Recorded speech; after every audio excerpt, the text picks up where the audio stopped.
हाँ friends, good evening. तो जैसे अपन लोकल लेवल और राजस्थान लेवल का जैसे देख रहे हैं, तो इसमें अपन बेसिकली टारगेट राजस्थान लेवल को लेके अपन स्टार्ट कर रहे हैं। ठीक है। तो राजस्थान लेवल में सबसे पहले अपन डिस्ट्रिक्ट ले रहे हैं जयपुर। तो इसमें अपन जैसे अपने सभी डिस्ट्रिक्ट हैं उन सभी को अपन टच करेंगे, नो डाउट, क्योंकि जैसे राजस्थान लेवल का है तो सब उसमें आएंगे। तो जयपुर से स्टार्ट इसलिए कर रहे हैं क्योंकि 99% स्टूडेंट जिन्होंने राजस्थान का भरा है उन्होंने जयपुर से भरा है, मतलब जो क्लास में अपने अवेलेबल हैं। तो इसलिए जयपुर वो 2 in 1 काम होगा, जयपुर भी कवर होता रहेगा और राजस्थान भी अपन कवर कर लेंगे पूरा। ठीक है ना। तो ये शीट ये PDF के रूप में अपने ऐप पे भी अवेलेबल है और यही मैंने आप सबको प्रिंट दी है, तो लिखने की कोई भी ज़रूरत नहीं है। इस शीट में सारा है, जो अलग से अपन लिखवाएंगे वो लिखना है जैसे जो पहले चलता था। और इसमें जो एड ऑन है, तो जो मैं आप यहाँ जैसे बोर्ड पे लिखूंगा अपने, तो आप शीट के पीछे उसको लिखते जाओ। ठीक है ना, ऐसे आओ। तो शीट नंबर फर्स्ट में सबसे पहले अपन देख रहे हैं जयपुर। ठीक है। अब इसमें जैसे जितना भी ये लिखा हुआ है ना, देखो ये वो माइक्रो के रूप में ये है शीट में। तो इसमें अपन को वो लैंग्वेज वाला वो फोबिया नहीं पालना है कि जैसे वो आदत पड़ी हुई है ना, जैसे मान लो यही लाइन थी, जैसे सबसे पहला लाइन लिखा हुआ है, ये इधर तो सारे पैरामीटर्स हैं, जैसे लोकेशन है ईस्टर्न राजस्थान में ये है। ठीक है। तो अब वो इसको अपन को पढ़ना ही है कि Jaipur is located in eastern Rajasthan या ईस्टर्न पार्ट ऑफ राजस्थान। ठीक है ना। तो जयपुर इज लोकेटेड इन, तो इज इन, ये सब इसमें से अपने को गायब है। ठीक है। तो अपन को पढ़ना है ऐसे ही है। खुद भी आप जैसे कुछ इसमें ऐड ऑन करो वैसे जरूरत नहीं है, तो भी उसी रूप में करना है, तो वो हमेशा से आपको ध्यान है ही। ठीक है। तो जैसे सबसे पहला क्या फैक्ट है कि जयपुर लोकेशन ईस्टर्न राजस्थान। तो ये जैसे क्या है मैं आपको जैसे बताऊं, जैसे ये अपने राजस्थान का मैप है। ठीक है। जैसे यूँ मानते हैं अपन। ठीक है। इसको अपन ने 4 कोऑर्डिनेट्स में डिवाइड किया। ठीक है। ये अपने हो गया नॉर्थ, साउथ, ये वेस्ट और ईस्ट।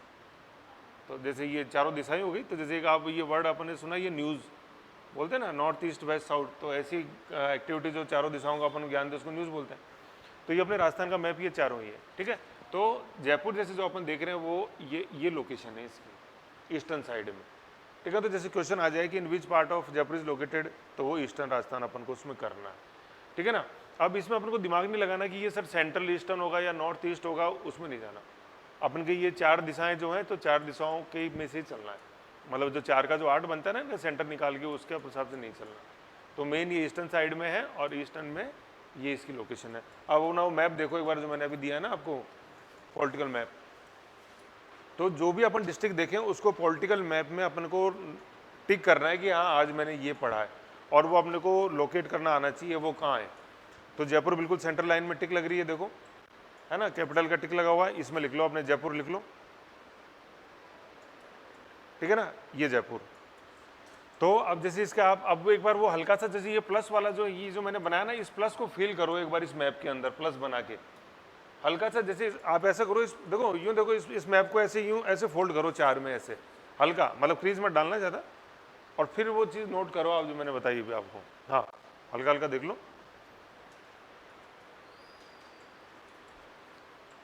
तो प्लस लाइन बन जाएगी, देखा ना। तो ये ईस्टर्न राजस्थान ये साइड में है। ठीक है ना। क्योंकि ये जानना देखो इसलिए जरूरी है क्योंकि अभी अपन थोड़ा आगे आगे और चलेंगे, जैसे अरावली का क्वेश्चन आएगा, रिवर बेसिस पढ़ेंगे, तब चंबल आएगी, बनास आएगी। ठीक है। कई बार जैसे अपन कुछ फोक डांसेस पढ़ेंगे जैसे कल्चर के हिसाब से, तो उसमें वो ये डिस्ट्रिक्ट्स नहीं पूछेगा, वो पूछेगा in which part of Rajasthan it is well known. जैसे मान लो मांडकाई का अपन पढ़ेंगे तो वो सारा का सारा वेस्टर्न राजस्थान की पार्ट है। ठीक है। जैसे ढूंढाड़ी लैंग्वेज या dialects is spoken in which part of Rajasthan, तो वो सारा ईस्टर्न राजस्थान आ जाएगा। ब्रज प्रदेश इज रिलेटेड टू, कि ब्रज प्रदेश का संबंध किस क्षेत्र से है, तो ये चारों अपन को पता होना चाहिए। ठीक है। तो इस राजस्थान वाले मैप में आप लिख लो, चाहे से एक बार लिख लो, सबसे ऊपर तो लिख लो नॉर्थ, है ना, नॉर्थ के नीचे फिर लिख लो साउथ, फिर ये वेस्ट में वेस्ट अपने जैसलमेर साइड में, और ईस्टर्न ये धौलपुर साइड में। जैसे नॉर्मल क्वेश्चन बहुत इजी होता है, लेकिन वो क्या थोड़ा स्मार्ट क्वेश्चन है। जैसे मान लो यूँ पूछा कि in western part of Rajasthan, या यूँ पूछ ले Thar desert is located in which part of Rajasthan, तो सबको पता है कि यार राजस्थान में जो मरुस्थल है थार मरुस्थल कहलाता है, लेकिन वो है किस दिशा में। तो थोड़ा सा उसमें अगर खोल के नहीं, उसमें सोचना पड़ता है, फिर थोड़ा कंफ्यूजन। चलो ये थार मरुस्थल तो आ गया वेल नोन। अब जैसे उसने ये पूछा कि विच part of climate is situated in southern Rajasthan, तो जैसे अपन पढ़ेंगे वो AF है अपने ट्रॉपिकल जो है, सिर्फ राजस्थान डूंगरपुर बांसवाड़ा में क्लाइमेट मिलती है अपने को, ऐसे तो बहुत चीज़ें हैं, नॉर्मल चीज़ है। तो नॉर्मल चीज़ों पे फोकस रहो, स्मार्ट तरीके से उसको पढ़ो। ठीक है, तो लोकेशन ईस्टर्न राजस्थान हो गई। ठीक है, अब इसको पढ़ना कैसे है, जो साइलेंट है मैंने फिर बताया कि Jaipur is located in eastern part of Rajasthan, ऐसे ये चीज़ है। ठीक है, अब ये चीज़ मैं आपको हर लाइन में नहीं बताऊंगा, अब वो आपको मन में पढ़ना है उसको। फिर नेक्स्ट है देखो कोऑर्डिनेट्स। ठीक है ना, ये कोऑर्डिनेट्स जो है 76 डिग्री ईस्ट और 27 डिग्री नॉर्थ है। अब ये कोऑर्डिनेट्स क्या चीज़ है, ये कोऑर्डिनेट्स क्या है, जैसे मान लो ये पूरा जैसे जो अपना बोर्ड है ये ग्लोब है या अर्थ का मैप है। अब इसमें अपन को कोई भी पॉइंट लोकेट करना हो, जैसे अपन बताएं कि ये यहाँ इंडिया है, अब जैसे इसको अपन को मैप पे साइंटिफिकली देखना हो तो ऐसे थोड़ी अपन बार बार बताएंगे कि वो देखो इंडिया है, तो ये इमेजनरी लाइंस है। तो कोऑर्डिनेट्स के ऊपर लिख दो आप इमेजनरी लाइंस, है ना, ये काल्पनिक रेखा है, इमेजनरी लाइंस है ये, कि ऐसा इमेजिन किया गया, इमेजनरी लाइंस है ना, ये इमेजनरी लाइंस है। अक्षांश और देशांतर इनको बोलते हैं, अभी चलेंगे अपन आगे। ठीक है, ये तो अब क्या है, ये 0 डिग्री, ये 0 डिग्री, ये जो है ये 0 डिग्री इक्वेटर है, और ऐसे ये है यूं, ये 0 डिग्री है, ऐसे ये 0 डिग्री है,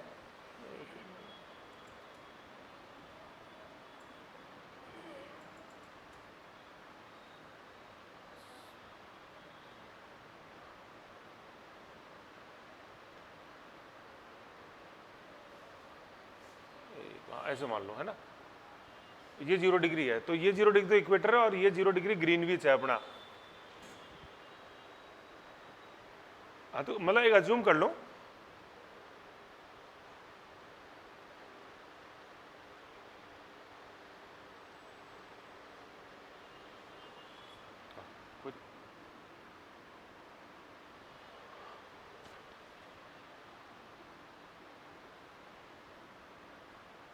ये 0 डिग्री ग्रीनविच है। ठीक है, तो ये कोऑर्डिनेट्स हैं, ये तो जो यूं इस तरह से जो है ये हॉरिजॉन्टल लाइंस, इनको तो अपन बोलते हैं लैटिट्यूड्स, LATI लैटी, है ना, और ट्यूड वर्ड तो दोनों में कॉमन आएगा, TUDE लैटिट्यूड। ठीक है, और ये जो स्टैंडिंग लाइंस होती हैं इनको अपन बोलते हैं लॉन्गिट्यूड्स, LONGI लॉन्गी, और ट्यूड कॉमन है वर्ड दोनों में, ट्यूड। ठीक है, हिंदी में जो है इसको अपन देशांतर बोलते हैं, देशांतर, और इसको अपन बोलते हैं अक्षांश। हाँ क्वेश्चन, हाँ पेपर बाइलिंगुअल है। ठीक है, और ये हो गया। ठीक है ना, ये दोनों है, देशांतर और अक्षांतर, ये अक्षांतर है, देशांतर और अक्षांतर, और कोऑर्डिनेट्स को हिंदी में बोलते हैं अपन अक्षांश। ठीक है ना, ये चीज़ है। तो ये जो अब अपन जैसे वो इंडिया को लोकेट किया, ऐसे अपन को मैप पे कहीं भी लोकेट करना है तो वो कोऑर्डिनेट्स अपन को पता हो तो वो जगह अपन लोकेट कर सकते हैं। तो जयपुर का जो कोऑर्डिनेट है वो 76 डिग्री और 27 डिग्री है। ठीक है ना, लेकिन अब इसमें ऊपर ये लिखा हुआ ना, देखो 76 डिग्री ईस्ट और 27 डिग्री नॉर्थ, ये बहुत इंपॉर्टेंट है। ठीक है, 76, देखो इसको वैसे याद करना हो ना तो आप 76 और 26 याद रख लो पहले तो। ठीक है ना, क्योंकि ये एक फ्लो में आएगा, 26 76 बोल दें या 26 76 बोल दें, हाँ वो 27 है, लेकिन याद करने के लिए बता रहा हूँ, जैसे कि जैसे अभी अपन जहाँ खड़े हैं बैठे हैं ना, ये 26 76 पे अपन है, तो थोड़ा सा बस ये 26 नहीं होकर ये 27 है, तो 26 76 थोड़ा रिदमेटिक में याद हो जाएगा, लेकिन मान के चलो कि ये 27 है। तो 27 अब जैसे इसमें लिखा हुआ ना 27 डिग्री नॉर्थ है, तो नॉर्थ तो कैसे है, नॉर्थ जैसे अपन दिशा में चलते हैं ऐसे ऊपर जाएंगे तो नॉर्थ, नीचे जाएंगे तो साउथ, तो ये 0 डिग्री इक्वेटर है, इसके अपन नॉर्थ में चलेंगे ऐसे कितना डिग्री, करीबन 27 डिग्री, तो ये जयपुर यहाँ आएगा, तो ये तो नॉर्थ हो गया, अपन 0 डिग्री से नॉर्थ में चल रहे हैं तो 27 डिग्री आ गया। और ये 0 डिग्री जो ग्रीनविच है इससे अपन ईस्ट में चल रहे हैं इधर। ठीक है, ईस्ट में चल रहे हैं तो कितना डिग्री ईस्ट चला अपन ने कि जयपुर आ गया, तो उसको अपन क्या बोलेंगे, वो 76 डिग्री ईस्ट।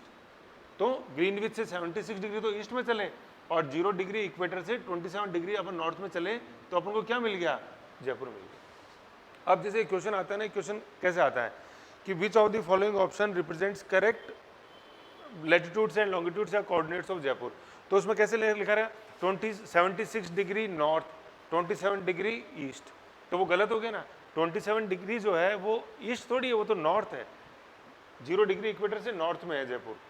ठीक है ना, इस चीज़ को समझो। तो ये तो ये जो न्यूमेरिकल वैल्यू है ये इंपॉर्टेंट है, 76 और 27, और किधर से, 0 डिग्री से अपन नापते हैं तो अपन ईस्ट या वेस्ट चलते हैं। जैसे 0 डिग्री ग्रीनविच है, इससे अपन इधर चलेंगे तो ईस्ट लैटिट्यूड्स लॉन्गिट्यूड्स आएंगे, और इससे इधर चलेंगे अपन वेस्ट साइड में तो वेस्ट डिग्री, ठीक है ना।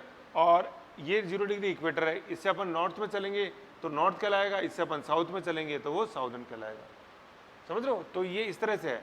तो यहाँ आपने ये जयपुर वर्ल्ड के मैप की बात है, ये इंडिया का अपन नहीं देख रहे, पूरे वर्ल्ड लैटिट्यूड्स एंड लैंगिट्यूड्स हैं, ये पूरे ग्लोब को डिवाइड करता है।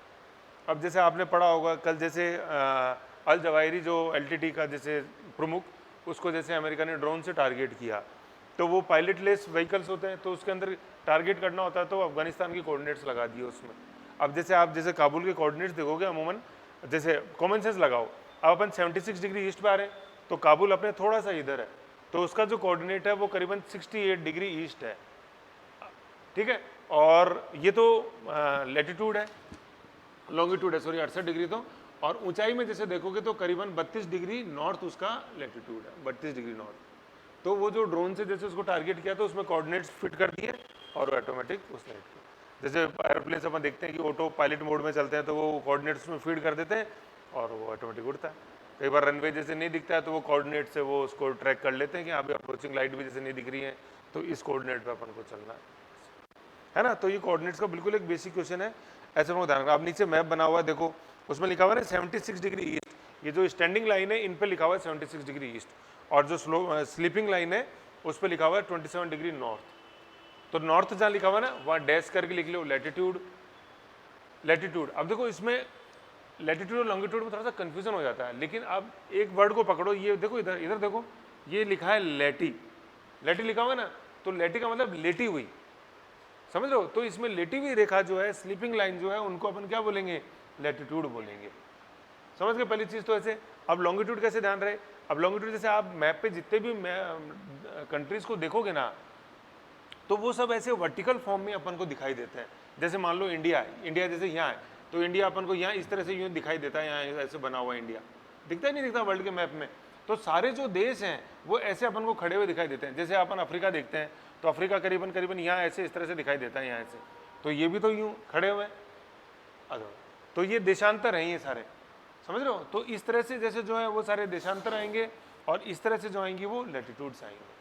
तो जैसे अगर नॉर्मल जैसे अपन से पूछ लिया कि 76 डिग्री ये लैटिट्यूड है या लॉन्गिट्यूड है, तो अपन ने देखा कि ये खड़ी हुई रेखा है ऐसे, तो ये सारी क्या है, ये देशांतर से हैं, ये लॉन्गिट्यूड्स, और जो इस तरह से हैं वो लेटी हुई हैं वो लैटिट्यूड्स हैं। तो कभी भी कोऑर्डिनेट का क्वेश्चन आए तो इस तरह से अपन को ध्यान, बहुत बेसिक चीज़ है, जब ट्विस्ट होता है तो वो थोड़ा गड़बड़ हो जाता है ना। तो नॉर्थ पे तो लिख लो अपने लैटिट्यूड और ईस्ट पे लिख लो लॉन्गिट्यूड। समझ गए चीज,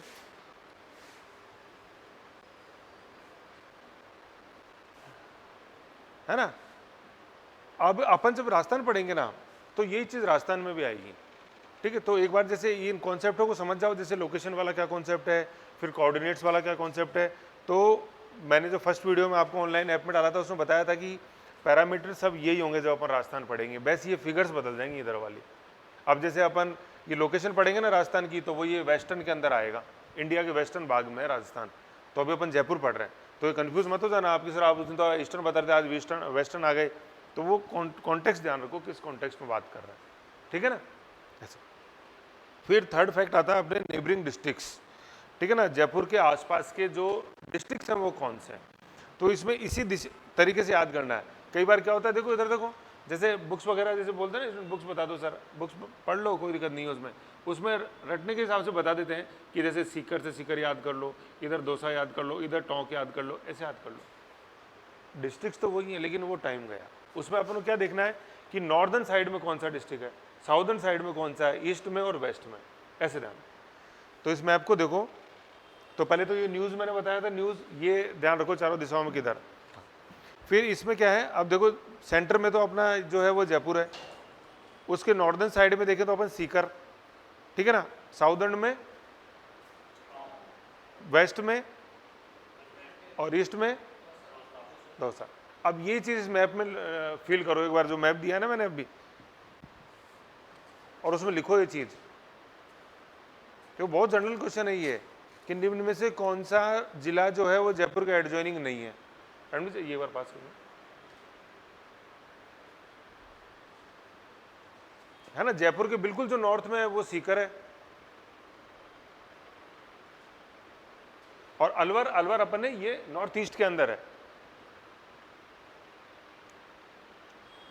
ना। सीकर नॉर्थ में, टोंक, टोंक अपने साउथ के अंदर, वेस्ट के अंदर अजमेर है, और ईस्ट के अंदर दौसा है, और नॉर्थ ईस्ट में अपन ईशान कोण में देखेंगे तो वो अलवर है। समझ गए थी चीज, ये यूं है। नहीं, साउथ वेस्ट के अंदर जैसे देखें तो सवाई माधोपुर ये यहाँ पड़ जाता है ऐसे। वो अभी अपन जब जिले निकलते आएंगे ना, अपन अभी राजस्थान का सिलेबस जब अपन आगे बढ़ाएंगे तो एक एक डिस्ट्रिक्ट उसमें देखेंगे, तो यही मैप आप हमेशा रखना, ये नोट्स में सबसे ऊपर आप रखना। तो जब भी जो जिला पढ़ेंगे तो मैं जयपुर से उसका जो रिलेटिव जो रेफरेंस है वो मैं बताता चला जाऊँगा। एक साथ बताएंगे तो अभी कन्फ्यूजन हो जाएगा।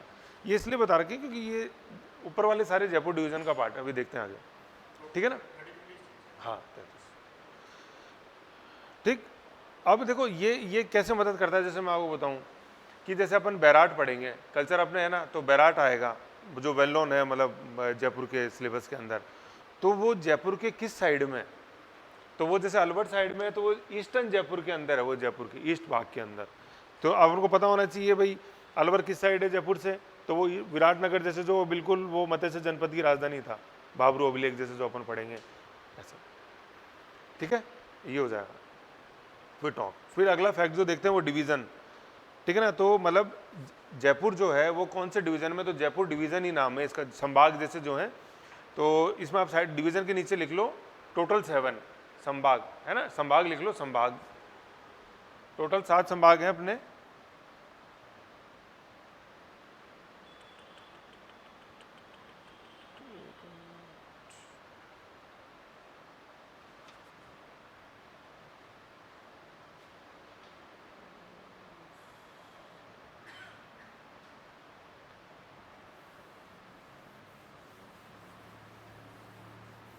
है ना, संभाग इस डिवीजन के नीचे लिख लो संभाग, ठीक है, और टोटल 7 संभाग हैं, है ना। तो जयपुर जो है ये कौन से डिवीजन में है, ये जयपुर डिवीजन ही है अपने आप में, और टोटल संभाग कितने, टोटल संभाग 7, ठीक है ना। ये एक बेसिक क्वेश्चन है, लेकिन ये तो है, लेकिन इसके साथ ये क्वेश्चन और कि इसके जयपुर संभाग में जयपुर के अलावा और कौन कौन से जिले हैं, है ना। तो इसमें देखो क्या क्या लिखा हुआ है। सबसे पहले तो जयपुर है, मतलब लिखा हुआ टोटल 5 डिस्ट्रिक्ट्स हैं जयपुर संभाग में, जयपुर है, फिर सीकर, सीकर के बाद झुंझुनू, और ईस्ट में देखें तो अलवर और दौसा, है ना। टोटल संभाग कितने हैं, 7 हैं, और जयपुर संभाग जो है उसमें टोटल कितने जिले हैं, 5 हैं, ठीक है। तो ये जैसे पांचों आप देखोगे तो कौन कौन से, एक तो खुद जयपुरी, और जो दोनों हैं वो दोनों ऊपर ही हैं, जैसे अपन देखें तो एक सीकर, सीकर के ऊपर झुंझुनू, एक ईस्ट में अलवर, और एक भी ईस्ट में ही अपने दौसा। तो ये 5 जिले अपन को ध्यान रखना है, ठीक है। फिर पॉपुलेशन है, ये सब जयपुर की है, राजस्थान का नहीं पढ़ रहे अपन कुछ भी, ये ध्यान रखो कॉन्टेक्स्ट हमेशा। तो ये पॉपुलेशन लिखा हुआ है 66.26 लाख, कोई इंपॉर्टेंट नहीं है, लेकिन ब्रैकेट में लिखा हुआ है पॉपुलेशन के हिसाब से जयपुर कौन सा जिला है राजस्थान का, फर्स्ट है, ठीक है ना। और कितनी प्रतिशत जनसंख्या राजस्थान की जयपुर में निवास करती है, तो ऑलमोस्ट 10% है, इसमें लिख लो अप्रोक्स 10% लगभग। तो पूरा एग्जैक्ट जरूरी नहीं है याद रहे, 10 के आसपास भी रहेगा तो जो ऑप्शन आएंगे उसमें एग्जाम में ऐसे आता है, जैसे यूँ नहीं आएगा 9.6, 9.7, 9.8, 9. ऐसे नहीं, वेल नोन फिक्शन आते हैं जैसे 7.2, 8.3, 9.7 या 10.11, तो 9.7, 10% के लगभग, ठीक है ना। और फिगर्स में जैसे देखें तो ये करीबन 66 लाख, और जैसे अपन पूरा जैसे इंडिया की जैसे पॉपुलेशन देखते हैं तो इस समय करीबन 127 करोड़ है उसमें से। तो ये जितने भी आंकड़े जो हैं ये अपने, तो ये 2011 का जो सेंसस है उसके ये फिगर्स हैं सारे 2011 के। फिर एरिया के हिसाब से देखें तो जयपुर का जो क्षेत्रफल है ये करीबन 11,152 स्क्वायर किलोमीटर है, और उसके हिसाब से ये राजस्थान का कौन सा जिला है क्षेत्रफल के हिसाब से, 10वां। और राजस्थान का कितना प्रतिशत क्षेत्रफल जयपुर के पास है, 3.2। तो कहने का मतलब 3.2% के ऊपर, एरिया के ऊपर राजस्थान की 9.7 जनसंख्या निवास करती है, या दूसरे शब्दों में बोलेंगे करीबन 3% क्षेत्रफल राजस्थान की 10% जनसंख्या निवास करती है। तो इसका मतलब क्या हुआ, इसका मतलब ये हुआ कि पॉपुलेशन डेंसिटी बहुत ही ज़्यादा है जयपुर की। जब यही अपन जैसलमेर पढ़ेंगे ना तो उसमें स्टैटिक्स बिल्कुल उल्टा है कि वहाँ क्षेत्रफल है 10% राजस्थान का, लेकिन राजस्थान की मुश्किल से 1% आबादी जैसलमेर के अंदर निवास करती है। तो जनसंख्या घनत्व पॉपुलेशन डेंसिटी है वो बहुत ही ज़्यादा है जयपुर। और पॉपुलेशन डेंसिटी होती क्या है कि कितने ठूस ठूस के आदमी भरे हुए हैं। अभी जैसे मान लो ये क्षेत्रफल है अपने क्लास का, तो अभी जैसे स्टूडेंट्स कम है तो आराम से फैल फैल के बैठ जाओ, तो वो घनत्व जो है वो कम है। और इसी क्लास के अंदर मान लो 150 बच्चे बैठ गए, तो वो जगह तो यही है ना, लेकिन अब ठूस ठूस के मतलब बिल्कुल पैक होके बैठ गए, तो वो डेंसिटी उस समय ज़्यादा होगी। तो ये चीज़ है ना, ये समझना आपने को, ठीक है।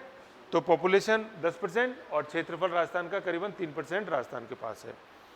अब जैसे ये जो नीचे टेबल दी हुई है ना, इसमें छठा या सातवां पैरामीटर देखो, लिखा हुआ डेंसिटी, ये पर स्क्वायर किलोमीटर है 595 595, इसको हाईलाइट करो, ये बता रहा था मैं आपको। और ये डेंसिटी जब अपन जैसलमेर वगैरह की देखेंगे तो निकल के आएगी मुश्किल से 20 या 25, है ना, 20 या 25 व्यक्ति पर स्क्वायर किलोमीटर। और यहाँ 1 स्क्वायर किलोमीटर में कितने व्यक्ति बैठे हैं? 550 ऐसे, ठीक है। ये अपन को ध्यान रखना है। तो ये तीनों जो स्टैटिक्स हैं ये बहुत इंपॉर्टेंट है। पॉपुलेशन नंबर्स में याद मत रखो, कितना? करीबन 9.7%। एरिया अरुमन 10%, एरिया 3.2%, तो अरुमन 3%, और पॉपुलेशन डेंसिटी 5%, ठीक है। ये बेसिक है। फिर अब ये टेबल आ जाओ, ये 2011 के सेंसस से ही निकली हुई है।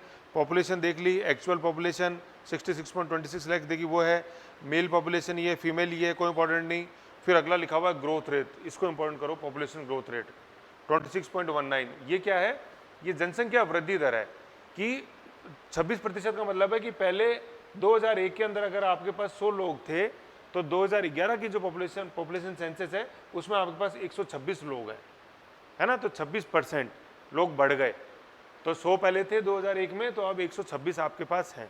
तो पॉपुलेशन वृद्धि दर क्या है जयपुर की? 26%। ये सारा जयपुर का है, ठीक है। एरिया अभी अपन ने देख लिया 11,000 जो कि 3.2 है। अब देखो ये जो अपन टेबल देख रहे हैं ना यहाँ पे, तो जैसे कहीं भी कोई डेटा अगर रिपीट हो तो आप जो भी जानकारी आपके पास है ना वो लिखा करो। कैसे?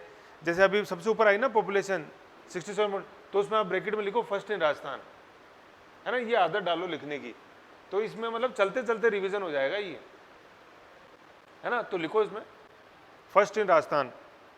फिर आ रहा है जो अभी अपन ने पढ़ा ना, एरिया लिखा, एरिया आ रहा है ना 11,143, तो ब्रैकेट में क्या लिखोगे?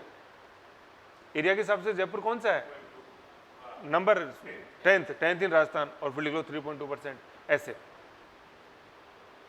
अब जो बच्चा ज़्यादातर जो सेल्फ स्टडी करते हैं ना, वो बेचारा क्या याद करने की कोशिश करता है? 66.26 लाख। उसकी उस पर नज़र नहीं जाती कि यार ये पहला है कि नहीं है, और परसेंटेज कितना है, ऐसे। तो अपन को ध्यान रखनी है, ठीक है। फिर डेंसिटी आ गया, proportion to Rajasthan population 9.67%, round off करेंगे 9.7, ठीक है। चाइल्ड सेक्स रेशियो कोई खास ध्यान नहीं। एवरेज लिटरेसी को हाईलाइट करो। एवरेज लिटरेसी मतलब जो 100 में से 75 लोग यहाँ पे पढ़े हुए हैं जयपुर के अंदर, 75%।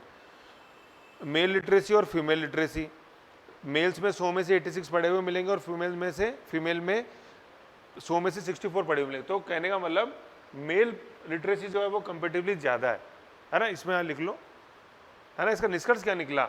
जो कई बार ये क्वेश्चन वैसे आ जाते हैं लैंग्वेज के रूप में, तो इसमें लिख लो male literacy rate is higher than female literacy rate, है ना। ये इसलिए है, जैसे आप कई बार जैसे और डिस्ट्रिक्ट से स्टेट से कंपेयर करोगे ना, जैसे साउदर्न स्टेट्स हैं उनके अंदर फीमेल लिटरेसी ज़्यादा है। तो ये जितने भी तथाकथित फ्यूडल स्टेट्स थे, मतलब जो सामंतशाही राज्य थे जहाँ पे राजा महाराजाओं का राज चलता था, जो डायरेक्ट ब्रिटिशर्स के कंट्रोल में नहीं थे, ठीक है ना। तो वो अपन पढ़ेंगे जब राजस्थान पढ़ेंगे, तो जैसे कुछ जो वर्तमान में स्टेट्स हैं वो डायरेक्ट ब्रिटिश गवर्नमेंट के अंडर में थे, जिनको अपन प्रोविंसेस बोलते थे। वहाँ कंपेरेटिवली फीमेल और mail literacy rate common same है।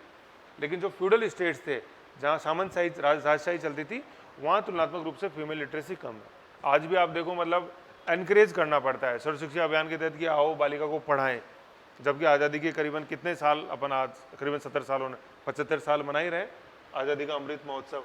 75 साल बाद भी अपने को एनकरेज करना पड़ता है कि आके पढ़ो, है कि नहीं। समझाना पड़ता है फैमिली को भी, एक फीमेल चाइल्ड को भी, सबको। तो मतलब वो एनवायरनमेंट कंडीसिव अभी भी नहीं है, स्ट्रगल कर रहे हैं। तो इसलिए ये फैक्ट्स इंपॉर्टेंट हो जाते हैं फ्यूडलिस्टिक राज्य की तुलना में, ठीक है।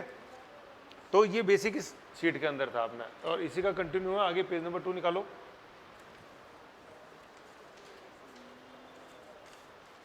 लो ये शीट ले लो, धन्य से पेज पास कर दो। शीट नंबर 2 में यही आगे स्टैटिक्स कंटिन्यू अपनी, ठीक है। फिर क्या है, total child population 0 to 6 age कोई खास नहीं, छोड़ दो। मेल पॉपुलेशन, फीमेल लिटरेसी सब छोड़ दो, फीमेल लिटरेसी सब छोड़ दो, बस इसके अंदर कोई खास नहीं था। वो मैंने तो ये एक साथ लगा दी कि जैसे बाई चांस देखना हो तो स्टूडेंट को यूँ परेशान नहीं होना पड़े इधर उधर देखने के लिए, इसलिए ये एक बार ऐड कर दी थी। बाकी जो मैंने हाईलाइट कराए हैं वही इसके अंदर पैरामीटर सेंसस की दृष्टि से इम्पोर्टेंट, ठीक है ना। और ये सेंसस वाली टेबल जो थी इसके ऊपर लिखा हुआ है 2011, देखो ये लिखा हुआ ना 2011 सेंसस, ये 2011 सेंसस।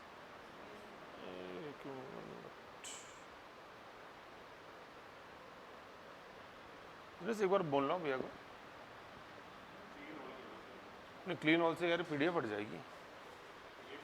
हाँ पीडीएफ हट जाएगी, नहीं है वो वापस रिसाइज करनी पड़ेगी इसमें, एक मिनट बुलाते हैं।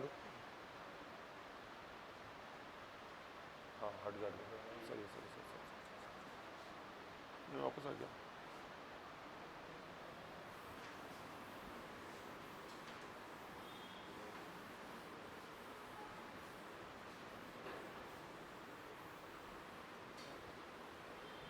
इसमें ये जो आ रहा है ये CLL, ये क्या वो टेक्स्ट का आ गया, राइटिंग का कैसे?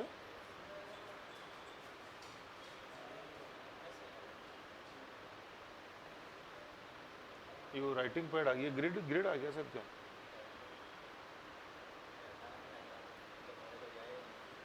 हाँ टच हो गया है मेरे से गलती से। हाँ कर दो ना, मतलब अभी शीट नंबर 2 ही लगा दो केवल।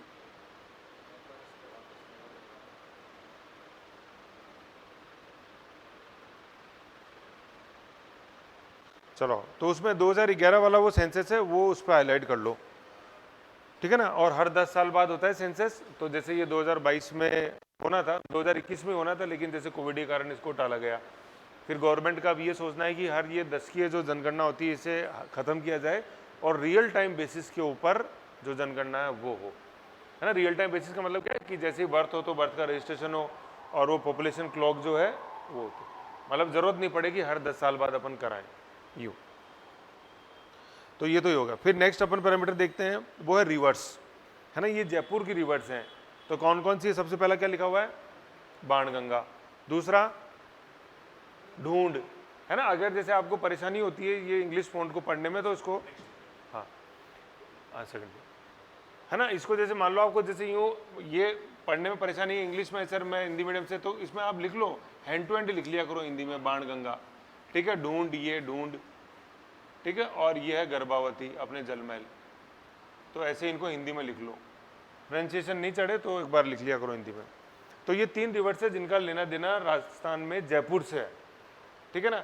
और जो मज़ेदार बात है कि ये तीनों रिवर जो है ये जयपुर के ईस्टर्न साइड में, ठीक। नदी रटने से कुछ नहीं होगा, वो अपन को जयपुर में पता होना चाहिए किस तरफ है। तो देखो इधर इधर समझो एक बार, जैसे ये राजस्थान का, ये जयपुर का मैप है, ये अपने यहाँ जयपुर है, ठीक है। और जयपुर के कोऑर्डिनेट्स क्या बताए थे मैंने? 76 27, ऐसे याद रखना है, इसको बार बार लिखते जाओ। तो 76 डिग्री तो क्या था? ईस्ट, है ना भाई, ईस्ट और वेस्ट बोलना है आपने को। और 27 डिग्री क्या था? नॉर्थ था, ठीक है। तो ये जयपुर है, ठीक। मतलब 26 76 जैसे बताया था, तो 26 27। अब ये जैसे जो मैंने बताया ये बाणगंगा ये अपने इस साइड में ऐसे है, मतलब रामगढ़ से निकलती हुई ये भरतपुर की तरफ जाती है और यमुना के अंदर जाके इसका विलय हो जाता है, समझ गए। ढूंढ नदी जो है ये अपने दौसा से निकल के इधर आके मिलके ये इस बाणगंगा में आके मिल जाती है, ऐसे ढूंढ नदी से नाम पड़ा है ढूंढाड़, जो जयपुर का पुराना नाम था। और तीसरी है गर्भावती रिवर, जो आज अपन जलमहल देखते हैं, उस जलमहल में आके ये नदी मिलती है। तो जैसे जो ये पहाड़ी क्षेत्र जैसे जो है जलमहल का, ये जैसे मान लो ये जलमहल अपना, तो जलमहल में ऐसे आके ये नदी ये यूँ गिरती है इस तरह से, मतलब कनक वृंदावन की साइड से। और जो सामने अपने ग्रामीण पुलिस लाइन देखते हैं उधर से इस रिवर का पूरा ये कैचमेंट एरिया था, मतलब नाहरगढ़ पहाड़ी क्षेत्र और कनक वृंदावन का जो पूरा कैचमेंट एरिया है वो गर्भावती का रिवर का पानी आके इसके अंदर गिरता है, समझ गए। तो इन 3 रिवर्स का लेना देना है किससे? जयपुर से। इसके अलावा और जो इनलैंड वाटर ड्रेनेज सिस्टम है अपना, जैसे मान लो अपन जैसे जयपुर ग्रामीण में जाएं चौमू की साइड में, तो उधर खंडेला मेडा रिवर मिलती हैं, वो कोई इतनी खास इंपॉर्टेंट नहीं है, ठीक है ना। जो इंपॉर्टेंट है वो ये तीनों नदियां हैं, बाणगंगा, दूसरी ढूंढ नदी और तीसरी, है ना। अब पीछे ये बनाओ एक बार मैप में, जैसे मैंने मैप बनाया ऐसे मैप बनाओ, खाली जो पीछे जगह छूटी हुई है, ये थोड़ा सा अपन को उसका रेफरेंस पता होना चाहिए।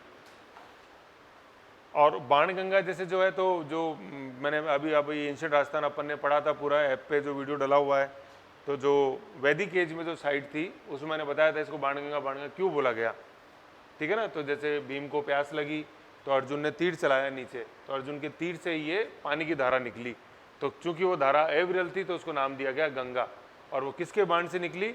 अर्जुन के, तो इसलिए इसको बाणगंगा बोलते हैं, ठीक है ना। ऐसे इस तरह से बना लो, जयपुर का मैप बना लो, जयपुर ये सेंटर में ये लोकेट कर लो, ये जयपुर है, जयपुर से इधर इधर ये यमुना मिला लो, ये बाणगंगा यमुना में जाके मिलती है। आज तो जैसे क्या है, जैसे ये नरेगा से थोड़े थोड़े पिट होल्स बन गए तो इतना आगे नहीं जाता पानी, है ना, करीबन ये लालसोट के पास जाके विलुप्त हो जाती है एक तरह से। लेकिन जो अपन इसका ओरिजिनल फ्लो देखते हैं तो ये यमुना की सहायक नदी थी, ठीक है ना। तो पूछा भी जाए कि बाणगंगा किस नदी की एक ट्रिब्यूटरी है, सहायक नदी है, तो किसकी है? यमुना की है, गंगा की नहीं है। गंगा तो बाद में आती है, पहले ये यमुना यूं ऐसे है, फिर गंगा है, और त्रिवेणी में इलाहाबाद में जाके गंगा में मिलती है यमुना। तो यमुना की सहायक नदी है बाणगंगा, ठीक है। और बाणगंगा का लेना देना किससे? किसका बाण नहीं है? अर्जुन का बाण, ठीक है ना। तो इसको अर्जुन की गंगा भी बोलते हैं, तो दोनों ध्यान रख लो, बाणगंगा अर्जुन की गंगा, ठीक है। ढूंढ, ढूंढ में स्लैश करके लिखो ढूंढाड़, है ना। ढूंढ नदी का आसपास क्षेत्र था वो ढूंढाड़ प्रदेश के नाम से कहलाया। और तीसरे आपने लिखा गर्भावती, इसमें स्लैश करके लिख लो अपने जलमहल, है ना। जलमहल जैसे अपन पढ़ेंगे, जलमहल अभी और आएगा आगे, पूरा अपन मॉन्यूमेंट्स पढ़ेंगे तो उसमें सारी चीजें ये आएंगी ऐसे ही। ओके, जयपुर के संदर्भ में ये तीनों नदियां, बाणगंगा, ढूंढ, गर्भावती। और ढूंढ में ढूंढाड़ लिख लो, और दूसरा लिख लो अपने ढूंढाड़ी। ये जो लैंग्वेज है यहाँ बोली जाती है ढूंढाड़ी, इस क्षेत्र में, इस ढूंढ नदी के नाम के पीछे ये अपनी एक लोकल लैंग्वेज है ढूंढाड़ी, ठीक है ना। इतना समझ गए? तो ये अभी तक अपन ने जो 7 पैरामीटर्स देखे जितने भी यहाँ तक रिवर्स तक, ये सारे थे अपने ज्योग्राफी से रिलेटेड। चाहे ज्योग्राफिकल वो लोकेशन मान लो, सेंसस जो है ना वो अपन सोशो इकोनॉमिक ज्योग्राफी में पढ़ते हैं, सामाजिक आर्थिक भूगोल के अंदर। और तीसरा जैसे अपन ने रिवर्स देखा, तो ये तो एक बेसिक ज्योग्राफिकल नॉलेज थी। जैसे आपको ध्यान हो मैंने बताया जयपुर पढ़ेंगे तो ज्योग्राफी पढ़ेंगे, उसकी हिस्ट्री भी आएगी, उसका कल्चर भी आएगा। तो फिर आप लास्ट में मेरे से पूछना मत सर राजस्थान जयपुर की ज्योग्राफी तो आई नहीं आप कह रहे थे। तो ऐसे ध्यान रखो किस सेगमेंट में पढ़ना। यहाँ तक कोई कन्फ्यूजन है बताओ? तो एक बार छोटा सा रिवीजन कर लो, खोलो शीट खोलो अपनी, एक बार खुद रीडिंग लगाओ, एक बार 5 मिनट में देता हूँ, एक बार गो थ्रू हो फर्स्ट फैक्ट से, लोकेशन से। और कुछ भी मत पूछो अभी, आप तो बस उस पर पढ़ने पे ध्यान दो, फिर मैं लास्ट में एक साथ पूछना, जब मैं पूछूं कोई कंफ्यूजन है बताओ। पढ़ो एक बार।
एक चीज आप इधर देखो, ये जैसे ये जो इधर ही लिखा हुआ ना लोकेशन, फिर कोऑर्डिनेट, इसमें आप एक नंबर डाल दो 1 2 3 4 5 6 ऐसे, कि पहला जो अपन ने देखा वो जो पैरामीटर था वो लोकेशन, दूसरा कोऑर्डिनेट।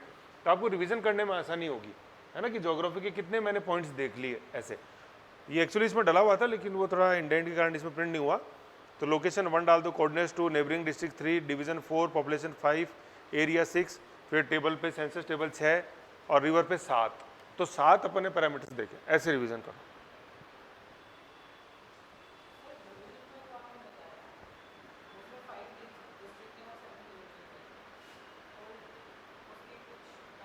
आएंगे, अभी पढ़ेंगे, राजस्थान पढ़ेंगे, उसमें आएगा सातों, जैसे जयपुर संभाग, अजमेर संभाग, जोधपुर संभाग, ऐसे भरतपुर संभाग, बीकानेर, सात।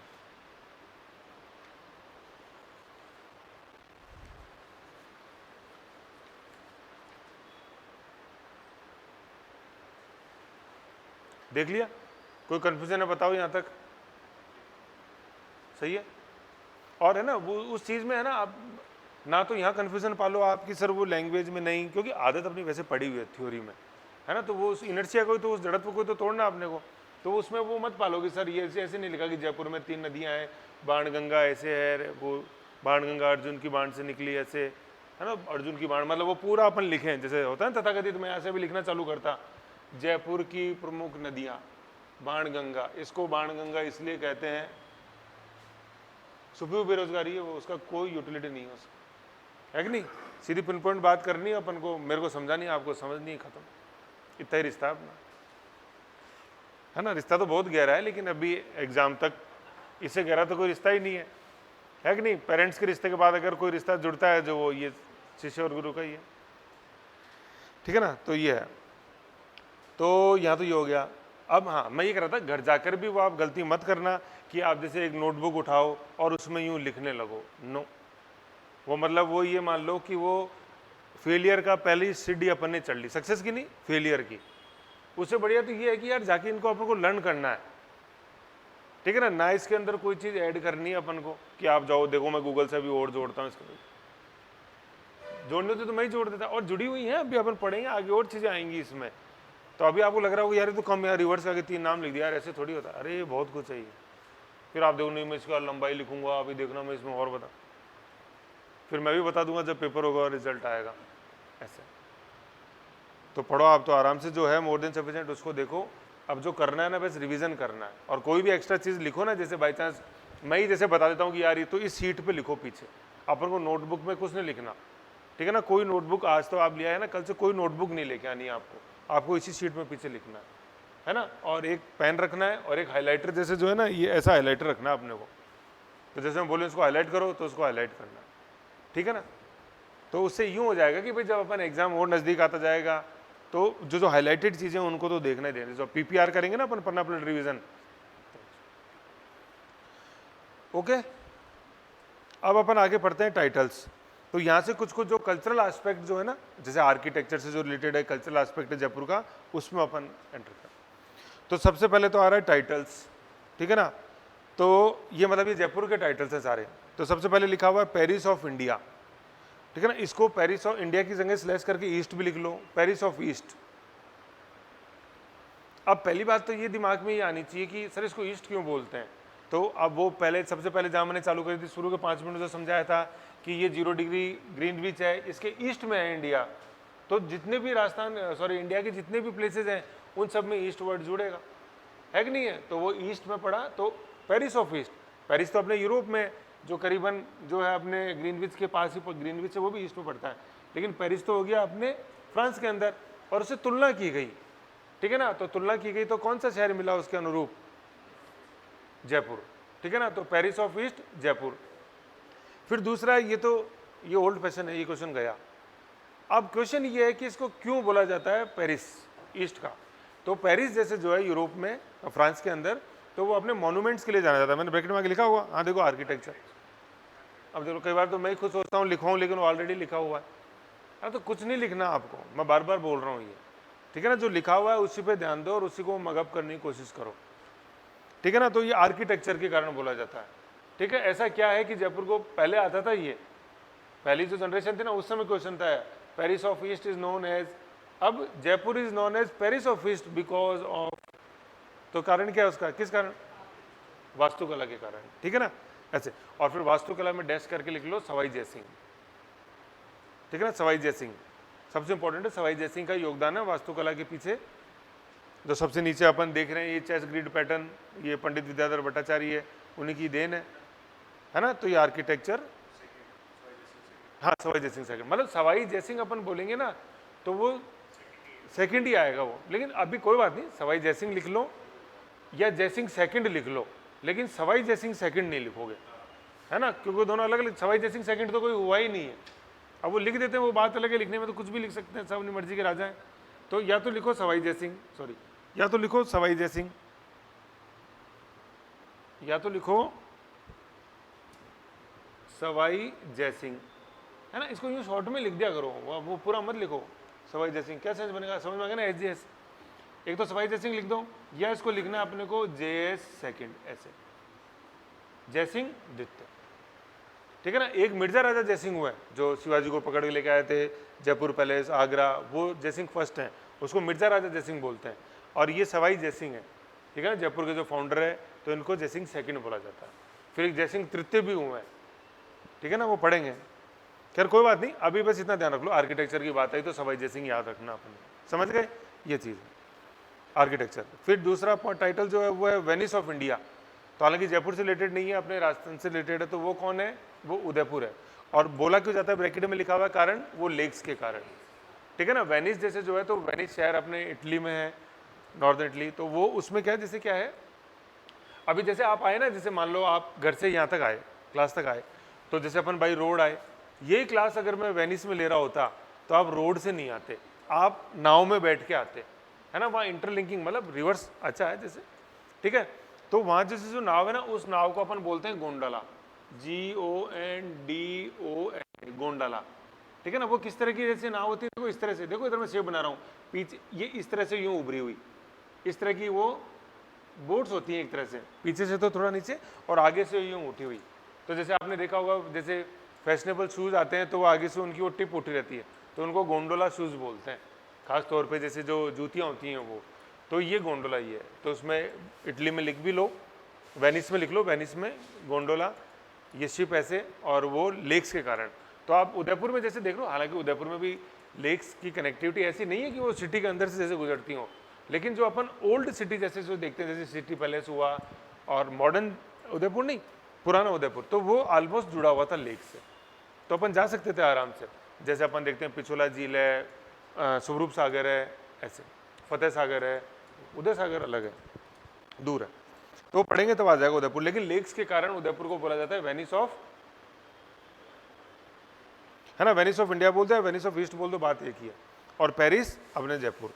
अब देखो ये याद कैसे रहेगा, अभी तो समझा दिया, कर दिया सर, याद भी होगा, ठीक है, समझ गया। लेकिन थोड़ा सा ध्यान दो, पी, पेरिस के अंदर सबसे पहला अल्फाबेट क्या आ रहा है, पी आ रहा है, और जयपुर में पी को हाईलाइट कर दो। अब जैसे हाईलाइट करना भी पेन कर लिए लेके आना, तो ऐसे पी ऐसे हाईलाइट करना कि जयपुर का पी हाईलाइट करना है इससे यूं, और उधर पेरिस का पी, तो पी बराबर पी अपने को लिखना है। अभी तो पेन से कर दो, तो पेरिस हो गया ही है। अब वेनिस में क्या आ रहा है सबसे पहले, वी, और उदयपुर में क्या आ रहा है, यू। तो वी और यू ऑलमोस्ट अपने अल्फाबेट्स जब अपन देखते हैं तो उसमें भी पड़ोसी है कि नहीं है, PQRST U और V ऐसे। तो वी से वेनिस, यू से उदयपुर, वी और यू पड़ोसी है ना, अपन अल्फाबेट्स देखते हैं पूरे 26 ऐसे, समझ गए। अब उसमें ज़्यादा दिमाग में लगना सर, है ना, ऐसे तो पेरिस में पी आ रहा है और उदयपुर में पी आ रहा है इतना नहीं सोचना आपने, है ना, जितना मैं आपको सोचने के लिए मजबूर कर रहा हूँ उतना ही सोचो। तो पेरिस का पी और जयपुर का पी, और वेनिस का वी एंड उदयपुर का यू। पेरिस अपन ने बोला किस कारण से, आर्किटेक्चर के कारण से, जो अभी नीचे अभी डिस्कस करेंगे। और वेनिस बोला अपन ने किस कारण से। फिर तीसरा है आइलैंड ऑफ ग्लोरी, है ना, ये क्वेश्चन, ये मॉडर्न ट्रेंड का क्वेश्चन है, इसको इंपॉर्टेंट करो, आइलैंड ऑफ ग्लोरी, ठीक है। और ये आगे लिखा हुआ है क्या, ये CV रमन, चंद्रशेखर वेंकट रमन, ये फिजिशियन थे, फिजिक्स सब्जेक्ट से फिजिसिस्ट थे, है ना, CV रमन, है ना, CV रमन। और आगे लिखा हुआ रमन इफेक्ट, और इसमें रमन इफेक्ट में डैश करके लिख लो रेनबो, इंद्रधनुष जो अपन देखते हैं, ठीक है। तो ये रमन इफेक्ट है कि लाइट एक जब प्रिज्म से पास होती है तो वो 7 अलग अलग बैंड विड्थ के अंदर डिवाइड हो जाती है। ये किसने बताया था, ये CV रमन ने सबसे पहले बताया था।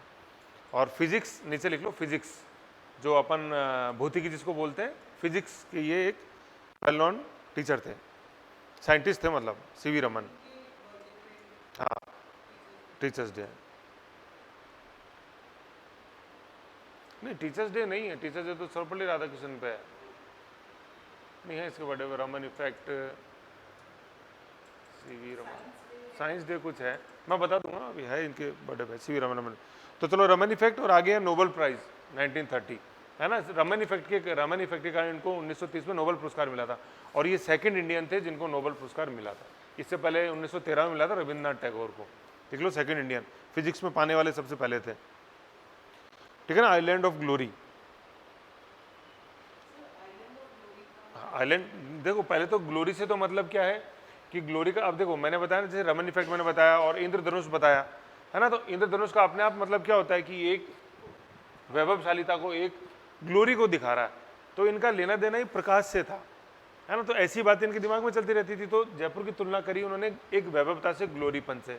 तो पहली चीज़ तो ये ग्लोरी क्यों बोला, क्योंकि ये लाइट को स्टडी करते थे। जैसे रमन इफेक्ट, जैसे इन्होंने बताया था कि आकाश का रंग नीला क्यों होता है, पानी का रंग नीला क्यों होता है, रमन इफेक्ट रेनबो क्यों बनता है, ठीक है ना। तो उन्होंने बताया कि पानी की एक बूंद में से जब सन रे पास होती है तो वो इंद्रधनुष बनता है, और हमेशा अपोजिट डायरेक्शन में होते हैं। जब भी आप इंद्रधनुष देख रहे होगे तो आपको सामने इंद्रधनुष दिखेगा और सूरज आपके पीछे होगा।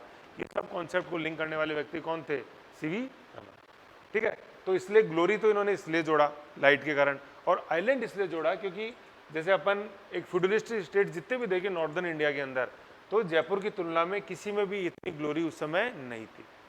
जैसे 1930 की अपन बात देखें, अभी भारत आज़ाद नहीं हुआ, भारत आज़ाद होने में तो अभी 17 साल बाकी हैं, 47 में हुआ ना।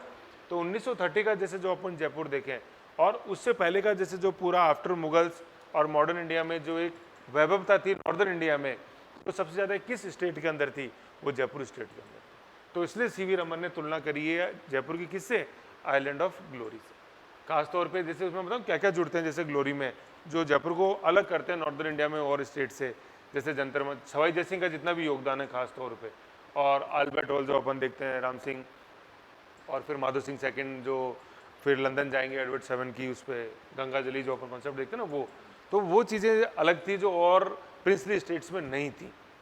जैसे प्रिंसली स्टेट्स तो अवध भी था अपने पास नीचे ग्वालियर भी था, इधर मेवाड़ भी था, उधर मारवाड़ भी था। लेकिन अब मारवाड़ में मुझे बता दो कोई है, जंतर मंतर देख लो, मेवाड़ में बता दो, मतलब जयसिंह की तुलना में। और जैसे जो लंदन से एक जो दोस्ताना संबंध थे, मारवाड़ स्टेट को हमेशा से ब्रिटिश ने एक हॉस्टाइल दृष्टि से देखा है कि यार ये कभी भी तख्ता पलट कर सकते हैं। और जबकि जयपुर स्टेट हुआ, जयपुर का पार्ट जैसे अलवर था, शेखावटी था, इन्होंने कभी भी एक हॉस्टिलिटी नहीं अपनाई थी ब्रिटिशर्स के प्रति। तो 1930 से 1947 से पहले तो जो ब्रिटिशर्स का गुणगान करेगा वो उनका गुणगान करेगा। भाई नोबेल प्राइज़ दिलाने वाले, मतलब नोबेल पुरस्कार ऐसा थोड़ी ना था कि इंडियन कोई वहाँ तक पहुँचा, ये तो ब्रिटिश रॉयल सोसाइटी थी जो नॉमिनेट करती थी उस समय नोबेल पुरस्कार। आज तो चलो ठीक है, स्वीडन सरकार खुद करती है, लेकिन पहले नॉमिनेशन ब्रिटिश रॉयल सोसाइटी लेके जाती थी। तो जो ब्रिटिशर्स का जो गुणगान करेगा उसी को तो इसलिए उन्होंने रमन सीवी, अब यही मान लो सीवी रमन अगर मेवाड़ को बोल देते तो हो सकता है कि उनका नाम कट जाता कि नहीं इसको नोबेल लेते। मेवाड़ को बताते ग्लोरी ऑफ आइलैंड, ये वही जो 1857 में बगावत करी, और जैसे अपन ट्राइबल मूवमेंट्स देखते हैं राजस्थान में, जो दक्षिण राजस्थान में हुए खासतौर पर, जिसमें भील रिवोल्ट है कि नहीं। तो नहीं यार, मतलब वो झलक आ जाती है। तो ये जैसे अभी आपको बताऊँ, जैसे मान लो प्रेसिडेंटशिप के लिए जैसे नाम जाता है, या चीफ जस्टिस ऑफ इंडिया या जज के लिए जैसे नाम जाता है, तो पहले वो गृह मंत्रालय से होकर फाइल निकलती है। तो गृह मंत्रालय उसको स्टडी करता है कि यार कोई ऐसा है, कभी उन्होंने कोई स्टेटमेंट दिया हो जो झलकाता हो कि यार ये एंटी गवर्नमेंट बात करते हैं या कुछ ऐसे हॉस्टिलिटी इनके उसमें है ना। तो एंटी ब्रिटिश बात करनी नहीं है। ग्लोरी ऑफ आइलैंड बताया जयपुर को, जो हमेशा ब्रिटिशर्स की मतलब सहायता ही करी। अब वो कोई गलत नहीं थी ऐसी, भाई समय की डिमांड वो थी, सीधी सी बात है। भाई आपको जिंदा रहे, वही पानी में रह के मगर से बैर करोगे तो फिर अपने को भुगतना पड़ेगा। तो जैसे कई स्टेट्स ने भुगता ही उसको, तो उससे बढ़िया ये है जिसकी लाठी उसकी भैंस, तो अपन को भी हाँ में मिलाना और आगे चलना है, ऐसा है ना। तो आइलैंड ऑफ ग्लोरी कौन है, सीवी रमन, ठीक है, ये इंपॉर्टेंट चीज़ है। नहीं जयपुर के नहीं थे, ये तो तमिलनाडु से बिलोंग करते थे। नहीं, जयपुर से तो लिंक यूँ हुआ ना कि जयपुर की जैसे वैभवता जितनी थी, राजशाही जितने भी फ्यूडल स्टेट थे, उसमें जयपुर की तुलना में कोई भी स्टेट नहीं था। तो ग्लोरी तो इसलिए क्योंकि ग्लोरी जयपुर जाना जाता अपने आर्किटेक्ट्स के लिए, सवाई जय सिंह ने जो उसको एक वेल नोन पर्सनैलिटी दिया, और राम सिंह और माधो सिंह सेकंड ने जो एक इंटरनेशनल फेम दिलाई जयपुर को, उसलिए ग्लोरी वर्ड चुना। और आइलैंड इसलिए क्योंकि बिल्कुल एक आइलैंड क्या होता है, जैसे अपन समुद्र के अंदर देखें तो आइलैंड एक छोटा सा भूमि का टुकड़ा दिखता है और आसपास बिल्कुल दूर दूर तक पानी पानी नजर आता है, वो आइलैंड आता है। हाँ, पहले तो आइलैंड क्या था, मतलब आइलैंड छोटी सी जगह होती है और आसपास सब पानी ही पानी, ठीक है ना। तो ऐसे जयपुर को देखते हैं तो भाई जयपुर ही, और आसपास दूर दूर तक अपन नॉर्दर्न इंडिया में देखो तो कोई उसकी तुलना में ही नहीं है। तो आइलैंड इसलिए हो गया। और क्वेश्चन किस तरह से कि who has titled Jaipur as island of glory, और island who has linked Jaipur as Jaipur to island of glory. Hindi में कि भाई जयपुर को आइलैंड ऑफ ग्लोरी किसने कहा है ना। इसको वैसे आप ट्रांसलेशन मत करो कि आइलैंड को जैसे बोला जाएगा द्वीप, ग्लोरी को वैभव, तो वैभव का द्वीप वो नहीं, वो आइलैंड ऑफ ग्लोरी, आईलैंड वो ऐसे लिखा जाएगा सारा अपना, आइलैंड ऑफ ग्लोरी इस तरह से। भाषा इंग्लिश ही रहेगी, लिपि वैसे देवनागरी हो जाएगी, आइलैंड ऑफ ग्लोरी। बस वो पीडीएफ इसमें से हट गई, कैसा है? हाँ ठीक ठीक ठीक ठीक, इससे पहले वाली सेकंड,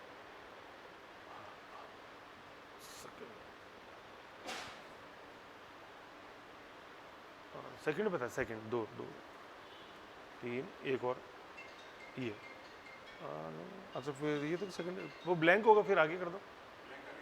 हाँ फिर आगे कर दो, बस एक आगे तो ब्लैंक हो सकता है।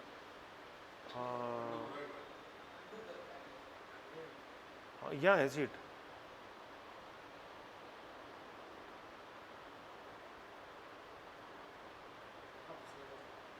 कर दो कोई नहीं, है ना। तो ये है। फिर नेक्स्ट अपन जैसे देखते हैं वो है पिंक सिटी। तो पिंक सिटी तो वेल नोन अपन जानते ही हैं, ठीक है ना। लेकिन आगे जो है ये मतलब किसने इसको पिंक रंग से पुतवाया, वो राम सिंह, ठीक है ना। अब देखो इसमें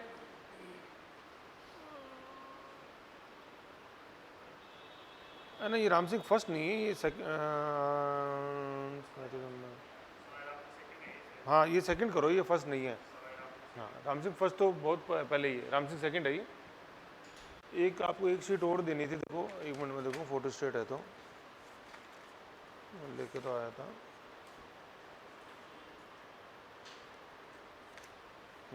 आज की फोटो स्टेट, उसमें क्या जयपुर के रूलर्स हैं पूरे, तो वो लिखे हुए हैं। ये सेकंड ही है ना, इसको सेकंड कर दो, ये फर्स्ट नहीं है, ये सेकंड ही है। मतलब ये यूँ आएंगे जैसे राम सिंह, माधो सिंह, फिर ये मान सिंह सेकंड, सवाई मान सिंह जिसको अपन बोलते हैं। माधो सिंह, राम सिंह सेकंड कर दो इनको। और 1876 सही है, और ये राम सिंह सेकंड का कार्यकाल है 1835 से 1881, है ना। सेकंड कर दो,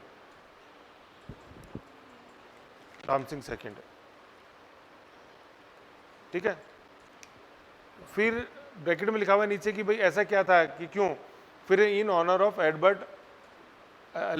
एडवर्ड, है ना, प्रिंस ऑफ वेल्स ब्रिटेन, ठीक है। तो मतलब सभी अपन जानते हैं अभी, जैसे ये वेल्स जो लिखा हो ना, वेल्स को हाईलाइट करो। जैसे ये वेल्स क्या है, जैसे आज अपने सांगानेर है कि नहीं, सांगानेर। तो सांगानेर जैसे जयपुर के अंदर आज एक वेल नोन क्षेत्र है, ऐसे ब्रिटेन के अंदर एक वेल नोन क्षेत्र है जिसको अपन बोलते हैं वेल्स, ठीक है। तो प्रिंस ऑफ वेल्स मतलब ब्रिटेन, ब्रिटेन के अंदर वेल्स, वेल्स का जो राजकुमार था उसको क्या बोला गया, प्रिंस ऑफ वेल्स, ठीक है ना। जैसे मान लो आज जैसे सांगानेर है तो उसको अपन बोलेंगे सांगा नरेश, ठीक है ना, या सांगानेर के नरेश। तो वेल्स समझ गए, प्रिंस समझ गए, राजकुमार, और वेल्स जगह का नाम है, ब्रिटेन में आज भी है, ठीक है। और एल्बर्ट एडवर्ड इसका ओरिजिनल नेम था, तो prince of Wales Albert Edward, ऐसे ध्यान रखना अपन को पूरा। और एल्बर्ट हॉल से इसका नाम, जैसे अपन देखते हैं एल्बर्ट हॉल है, अपने अपन आगे पढ़ेंगे अभी आइकन्स में, जयपुर के रामनिवास बाग, एल्बर्ट हॉल, तो इन्हीं के, इसकी जो फाउंडेशन थी एल्बर्ट हॉल की, ये प्रिंस एल्बर्ट ने रखी थी। तो ये जयपुर आए थे कब, 1876 में, है ना। अब जैसे ये कई बार अपन चूक जाते हैं कि ये कब आए थे, तो भाई आते हैं यूँ कदम से तो आओगे आप। सबसे पहले जैसे मान लो उस समय जयपुर एयरपोर्ट नहीं था, तो आप दिल्ली आए होंगे, दिल्ली के बाद फिर जयपुर आए होंगे, जयपुर के बाद अपन रामनिवास आए होंगे, ऐसे रामनिवास बाग कि भाई यहाँ आपको इसकी नींव रखनी, ऐसे तो आए होगे ना आप।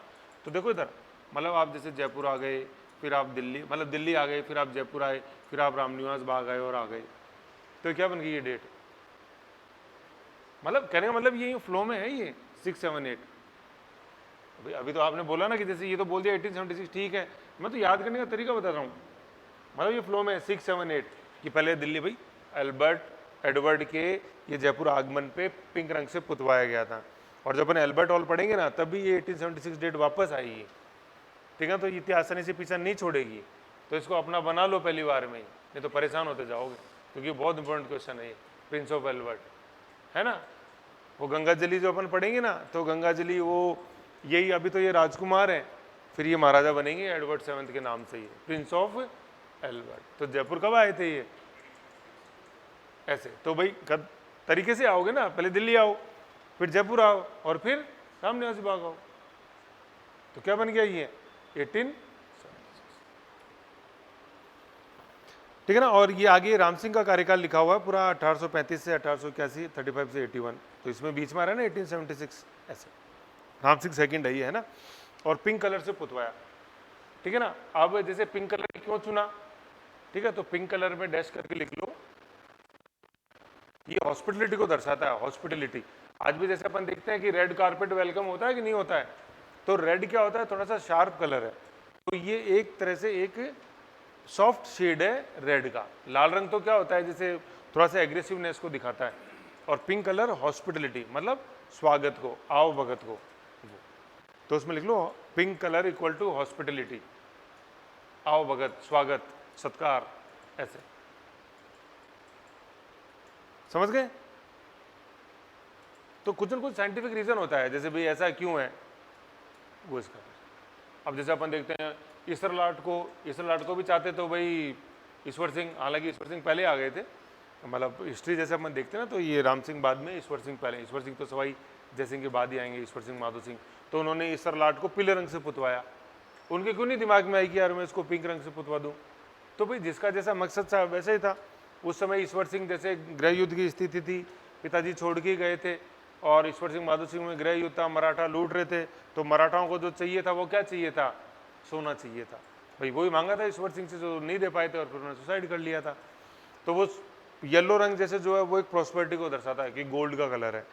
तो उन्होंने ईश्वर लाट को पुतवाया, देख लो मेरे पास कोई सोने की कमी नहीं है ना। लेकिन वो फिर थोड़ा उल्टा पड़ गया, फिर लालच के रूप में आए भी मराठा यहाँ, लेकिन दे नहीं पाए, दे भी दिया लेकिन फिर वो तो ऐसे।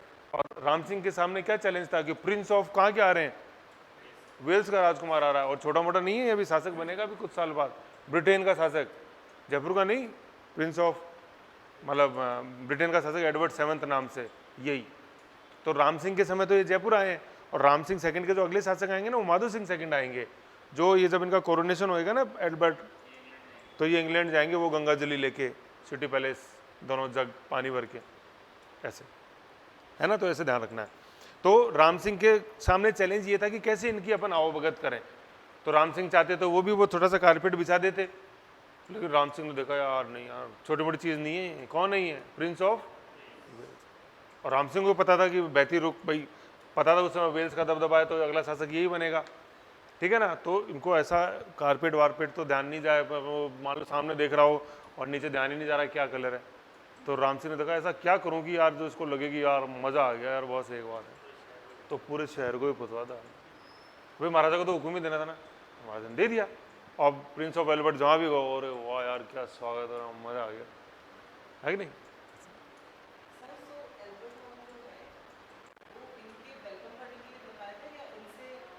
नहीं नींव भी डली थी वो तो, अभी एल्बर्ट हॉल कहीं सीन में नहीं, अभी एल्बर्ट हॉल आएगा तो अपन पढ़ेंगे, बाकी उनसे नींव भी डलवाई गई थी, ठीक है ना, प्रिंस ऑफ एल्बर्ट। तो भाई कैसे यादगार बने ज़्यादा से ज़्यादा, क्योंकि तुम कहाँ के प्रिंस हो, और वो शाही परिवार था उस समय। जैसे जो राजा बन रहे थे ना, ये वेल्स की फैमिली बन रही थी पूरी राजा।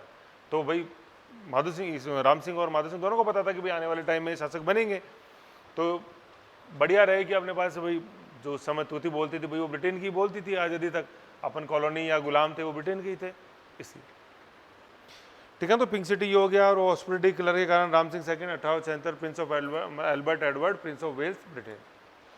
फिर जेम सिटी बोलते हैं जयपुर को अपन, मैक्सिमम एक्सपोर्ट ऑफ जेम्स का, और मैक्सिमम एक्सपोर्ट की ब्रैकेट में लिखो बेल्जियम, है ना।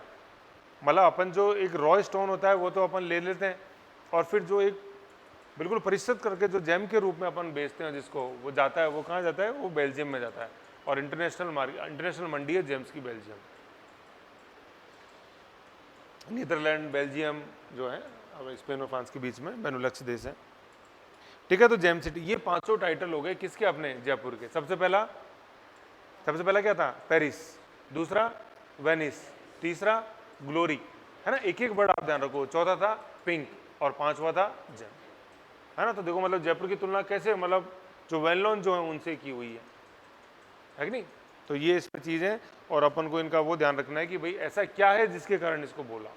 तो आजकल ये जो क्वेश्चन है ना क्या है वाले, ये बहुत आते हैं, वाई। समझ गए? यहाँ तक कोई ऐसी चीज़ थी नहीं।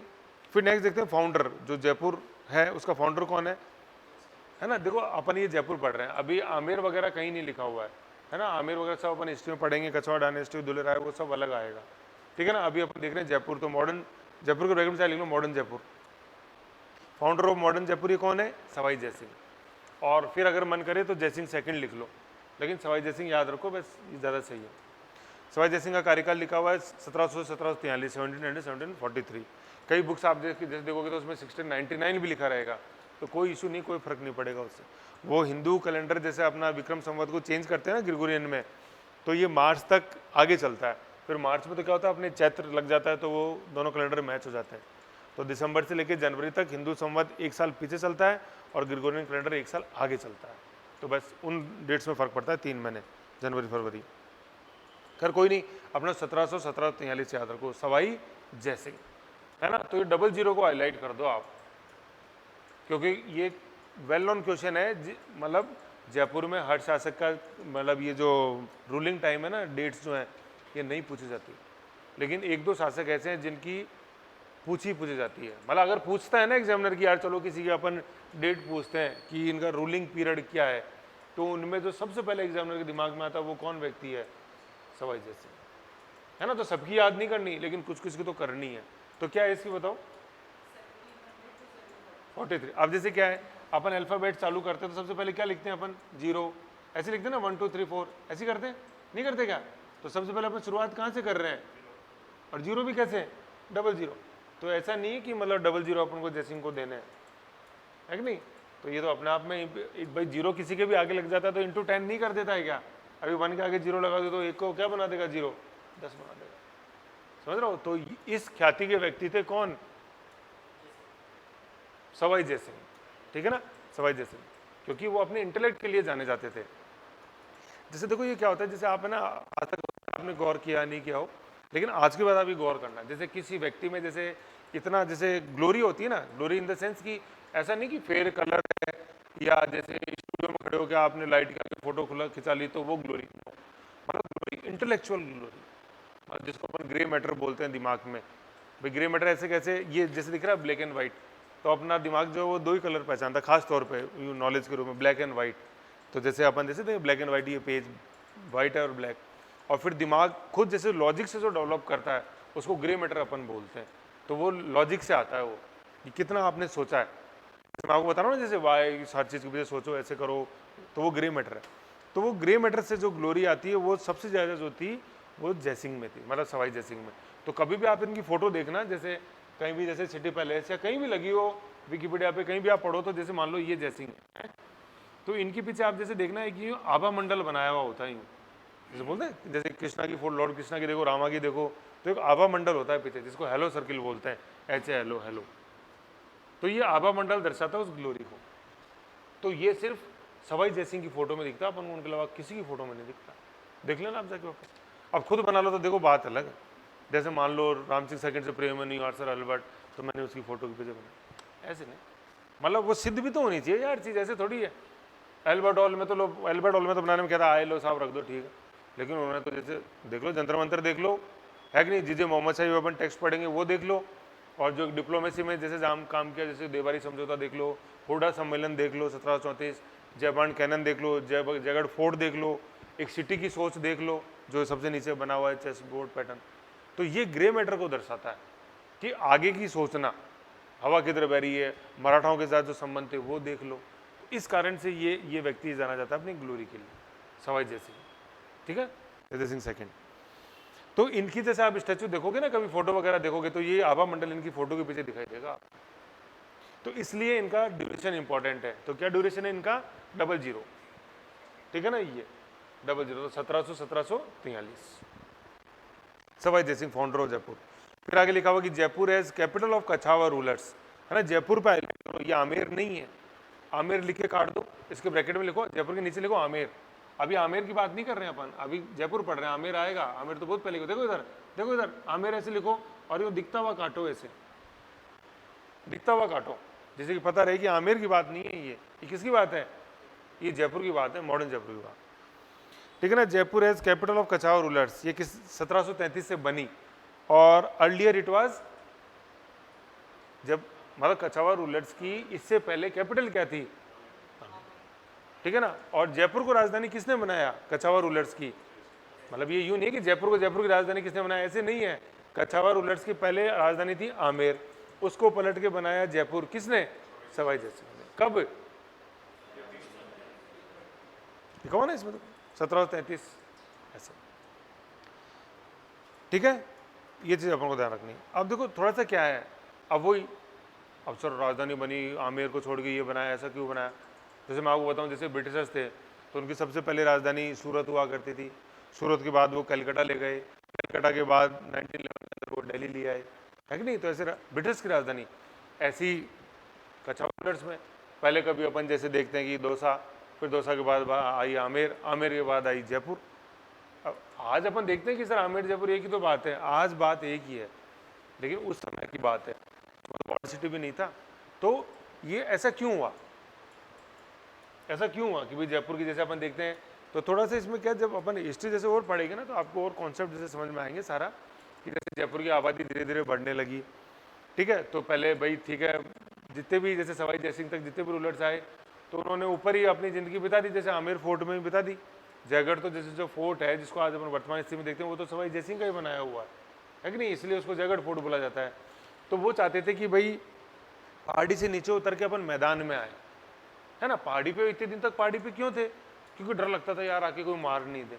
तो डर किससे लगता था, मुगलों से लगता था। मतलब जो ब्रिटिशर्स तो थे ही नहीं अभी तक सीन में, वो तो बहुत साल बाद आएंगे, करीब 200 साल बाद आएंगे ब्रिटिशर्स सीन में, तो कोई मार नहीं दे। तो वो मुगल से डर था उस समय।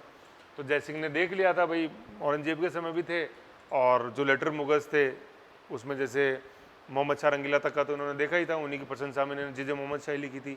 तो ये असलियत जानते थे कि अब जिनसे डरता ना उनसे डरने की कोई बात नहीं है। तो ऐसा करो, अब अपने निकल के मैदान में आ जाओ नीचे। तो आज देखते हैं जहाँ अपन, जहाँ सिटी पैलेस जो बना हुआ है मैदान में बना हुआ है कि नहीं है, बिल्कुल कोई वो गड़ी पे नहीं है। तो अब उनको कोई डर नहीं था, क्योंकि भाई मोहम्मद शाह रंगीला तो जयसिंह को इन्वाइट कर रहा, आ जाओ और दिल्ली में बस जाओ। जो अपन देखेंगे गुरुद्वारा बंगला साहिब के पीछे बना हुआ जो जयपुर पिलर अपन राष्ट्रपति भवन के सामने देखते हैं, वो तो जयसिंह की नोरे निकाल रहा है, साहब आओ हमारे कैलेंडर को सही करो, देखो क्या दिक्कत हो गई। तो जीजे मोहम्मद शाही लिखी उन्होंने। तो जयसिंह को पता था आज मेरे को चैलेंज करने वाला कोई नहीं है। और जब उनको कभी महसूस हुआ थोड़े दिनों बाद कि नहीं यार चैलेंज करने वाले मराठा हैं, तो जय जवान तो अपन को फिर बनानी पड़ी, है कि नहीं। तो सारा कॉन्सेप्ट है। तो उसमें नीचे इसीलिए आए मैदान में कि एक जनता को भी आराम से रहने की जगह मिले, तो अपन नीचे आके बसते हैं। तो सिटी पैलेस बनाया, वॉल्ड सिटी, फिर धीरे धीरे वो बसने लगा, क्योंकि एक तो आबादी बढ़ने लगी और फिर धीरे धीरे। अब आप सोचो, जैसे कुछ साइकोलॉजी आप पढ़ना, जैसे आमेर महल देखो, जयगढ़ महल देखेंगे, उससे ऊपर बना हुआ और पीछे की तरफ बना हुआ है। तो पीछे क्यों, भाई आमेर के सामने भी तो पहाड़ी है कि नहीं है, तो वहाँ भी जाके बना सकते थे, क्यों नहीं बनाया। आमेर के पीछे की तरफ ही क्यों बना, क्योंकि उधर सामने की तरफ बढ़ते तो वो दिल्ली आगरा की तरफ है वो, तो उधर तो अपने दुश्मन है अब भी। मतलब जिस समय जयगढ़ फोर्ट बनने की बात थी तो उधर तो अभी मुगल्स हैं, तो उधर क्यों जा रहे हो यार, पीछे जाओ। किसी को डर लगता है तो आगे बढ़ेगा पीछे बढ़ेगा। तो जयगढ़ बना, फिर उसके बाद नारगढ़ और उसके पीछे बना, जबकि सामने भी पहाड़ी है और वो पहाड़ी उधर नॉर्दर्न साइड में भी है, लेकिन सेफ रहते हो। फिर जब उनको डर नहीं रहा तो चलो अपन मैदान में आते हैं, फिर मैदान में आके जयपुर बसा, है ना। तो ये कुछ ये कॉन्सेप्ट्स हैं, धीरे धीरे समझ में आते जाएंगे जब पढ़ोगे। तो इसलिए अपन ये जयपुर, फाउंडर ऑफ जयपुर और कछावा, ये ऐसे ये राजधानी बनी अपनी और नीचे आए और जयपुर को राजधानी बनाया कछावा डायनेस्टी की, किसने, सवाई जयसिंह ने। किस साल में, 33 में। इससे पहले आमेर थी। ये सारे कॉन्सेप्ट ध्यान रखने देखो आपको। फिर नेक्स्ट पढ़ रहे हैं अपन मॉडर्न जयपुर का जो आर्किटेक्चर है, आर्किटेक्ट है वो कौन है, पंडित विद्याधर भट्ट, ठीक है। और ये जो ये जहाँ से बिलोंग करते थे ये लिखा हुआ है NAI, नई और हटी, है तो इसको ने हटी भी बोल देते हैं या नई हटी बोलते हैं, दोनों एक ही चीज़ है। वैसे हिंदी की बुक्स में जैसे आप ये ने हटी लिखा हुआ है, ने हटी, ने हटी, ने हटी। ये 24 परगना डिस्ट्रिक्ट है एक वेस्ट बंगाल के अंदर, प्रेजेंट के अंदर, ठीक है ना, नेटी वेस्ट बंगाल। तो ये पता होना चाहिए, ये क्वेश्चन आता है, पंडित विद्याधर भट्टाचार्य कहाँ से बिलोंग करते थे, तो कहाँ से, तो ये थी इस व्यक्ति में ग्लोरी जो इनको आगे बढ़ाया ना। जैसे अपन देखें मिर्जा इस्माइल से मदद लेंगे MI रोड, तो मिर्जा इस्माइल मैसूर डायनेस्टी के प्राइम मिनिस्टर हुआ करते थे। तो जो भी वेल नोन जैसे लगते थे जयसिंह को, तो जयसिंह ने सबको बुलाया, आओ और मैं जो चाहता हूँ उसमें मेरी मदद करो, और मैं कहाँ गलत हूँ कैसे उसको सुधारूँ आगे। समझ गए? पंडित विद्याधर भट्टाचार्य, नईहट्टी, 24 परगना, पश्चिम बंगाल। ठीक है ना, ये चीज़ है। फिर नेक्स्ट अपन देख रहे हैं पैटर्न। तो आज जैसे जो अपन जयपुर देखते हैं, ये किस पैटर्न पे बना हुआ है? ये 9 स्क्वायर्स हैं और ब्रैकेट में लिखा हुआ है चेस बोर्ड पैटर्न। जैसे चेस शतरंज अपन देखते हैं तो शतरंज भी कुछ जो उसकी बिसाज होती है ऐसी दिखाई देती है अपन को, चेस बोर्ड ऐसे। तो जयपुर का पैटर्न किस तरह का? ये चेस बोर्ड पैटर्न है और उसमें डैश करके लिखो ग्रिड। ये ग्रिड जो होता है ना, ग्रिड, ये ग्रिड पैटर्न में ही ऐसा दिखाई देता है ये। और अब आप जैसे देख रहे हो, अब इसमें जैसे देखो ये 9 अपन को दिखाई दे रहे हैं इंटरलॉक्स, ये जैसे ब्लॉक्स के रूप में है ये। ठीक है ना, तो ये टोटल 9 ब्लॉक है। और जैसे अपन ये लाइनें देख रहे हैं, जैसे इस तरह से जो लाइनें देख रहे हैं ना, अपन मैं आपको बताऊं एक बार।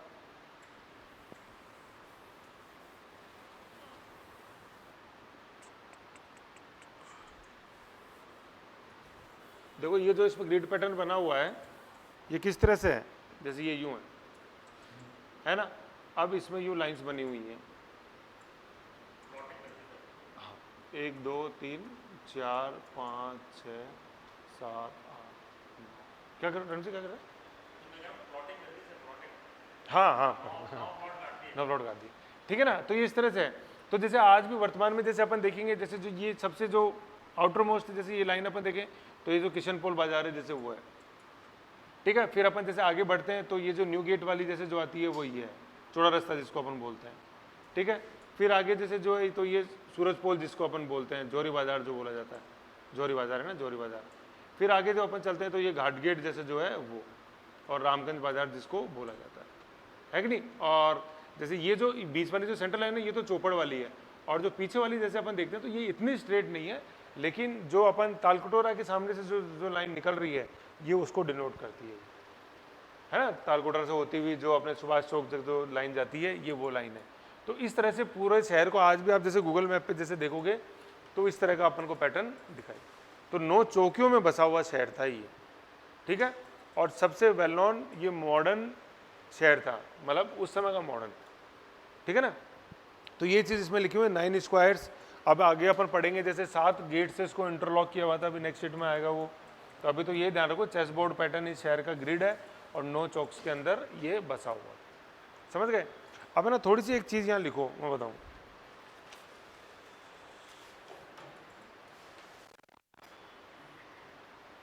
है ना, इसमें हाँ मतलब 3 नाम आप लिखो। जैसे ये देखो 3 नाम अपन को इसमें जैसे लिखो, क्या है? एक तो है कालीबंगा, है ना, ये इंटरलिंक का है, जब हिस्ट्री पढ़ेंगे और आ जाएगा। एक है कालीबंगा, दूसरा है जयपुर, है ना, और तीसरा वैसे हालांकि इससे लिंक नहीं है लेकिन लिख लो वो जो चंडीगढ़, है ना। अब जैसे जो कालीबंगा है ना, ये तो जो अपने एंशिएंट राजस्थान है उसका एक वेल प्लान्ड सिटी था, तो ये अपने टाउन प्लानिंग के लिए जाना जाता था कालीबंगा भी। वैसे तो हड़प्पा एंड मोहनजोदड़ो जाने जाते थे, लेकिन वो चूंकि राजस्थान में नहीं थे, तो एंशिएंट राजस्थान की या सिंधु घाटी सभ्यता की जो सबसे वेल नोन साइट थी जो राजस्थान में थी वो कालीबंगा थी, वर्तमान हनुमानगढ़ में। पढ़ेंगे, वैसे मैंने इसको पढ़ा दिया, ऐप पे पढ़ा हुआ है, देख लेना, अपलोडेड है ऐप में। फिर जो ये जयपुर जो था ना, नो डाउट अपन बार बार मैं बोल रहा हूँ modern Jaipur, modern Jaipur, modern Jaipur, लेकिन ये जो जयपुर है ना, ये उस समय मिडावल राज्य था। मिडीवल मतलब मध्यकालीन जो राजस्थान है ना, उसमें अपन पढ़ते हैं उसको। ये मॉडर्न काल नहीं था, मॉडर्न काल तो ब्रिटिशर्स के आने से, ये मिडीवल है, MEDY। तो मिडीवल जो वेल नोन शहर था इंडिया की बात कर रहे हैं वो जयपुर था। और चंडीगढ़ जो है ना, ये मॉडर्न इंडिया का शहर है। ठीक है ना, मॉडर्न इंडिया, ला कार्बूजियर जो अपन पढ़ते हैं ऐसे। तो सबसे वेल प्लान मध्यकालीन में जो सबसे वेल प्लान सिटी था जो जाना जाता था वो कौन था इंडिया का? जयपुर की तुलना में कोई नहीं था उस समय। और फिर जब जैसे ब्रिटिशर्स आ गए 19th सेंचुरी के अंदर, तो सबसे जो वेल प्लान सिटी था वो कौन सा था? वो चंडीगढ़। और एंशिएंट राजस्थान अपन जैसे देखते हैं तो उसमें जो सबसे वेल प्लान सिटी था वो कौन था? वो राजस्थान। हाँ, है ना। तो ऐसे अपन को ध्यान रखना है, कालीबंगा, जयपुर और चंडीगढ़। तो किस किस समय ये चल रहे हैं, कैसे चल रहे हैं, ये थोड़ा सा एक अपने को पता होना चाहिए। समझ गए? तो ये तीनों इसमें, तो कुछ जानकारी जैसे अलग से जैसे जो मिले तो उसको लिख लिया करो। ये फिर जैसे आगे अपन पढ़ेंगे ऐड ऑन होगा, चंडीगढ़ जैसे थोड़ा पढ़ेंगे तो उसमें चंडीगढ़ के ब्रैकेट में लिख लो ला कार्बूजियर। ला कार्बूजियर फ्रेंच थे, उन्होंने ये चंडीगढ़ बसाया था, ला कार्बूजियर।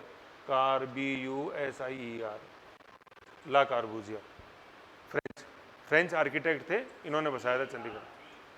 CAR कार, BUSIER, ला कार्बूजियर। जैसे एडविन ल्यूटिन्स की दिल्ली थी, ऐसे ल्यूटिन्स और हॉर्वर्ड बेकर ने दिल्ली था, चंडीगढ़ ला कार्बूजियर थे। तो ये जो तीनों शहर है ना, ये जाने जाते हैं। जैसे चंडीगढ़ जाना जाता है, आज भी देखो मॉडर्न शहर जो है वो चंडीगढ़ है। टाउन प्लानिंग, समझ गए? इस सीट में को एक बार देख लो, यहाँ से टाइटल्स वाला देख लो, 2 मिनट रिवीजन कर लो, कोई कंफ्यूजन है बताओ।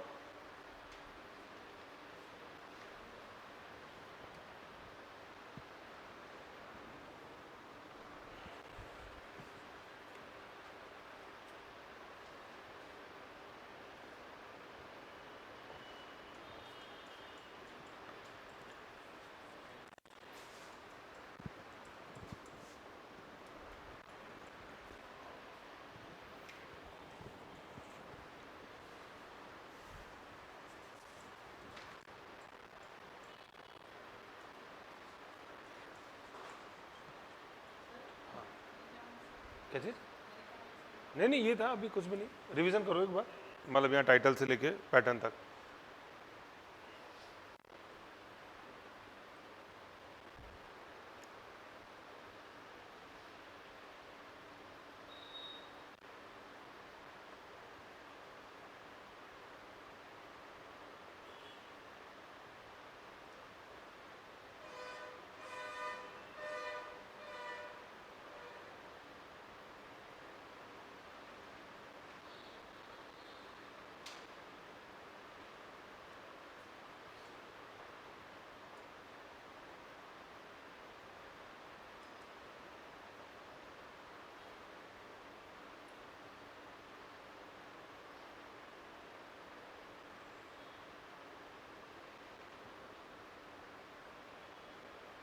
चलो आ जाओ, कोई कंफ्यूजन यहाँ तक कुछ ऐसा है नहीं, ठीक है?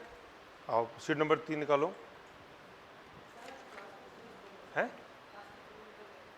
मतलब अब बस 1 सेकंड इसको और कर दें, 3 का थोड़ा सा मैं बता दूं, फिर आप पढ़ लेना बस।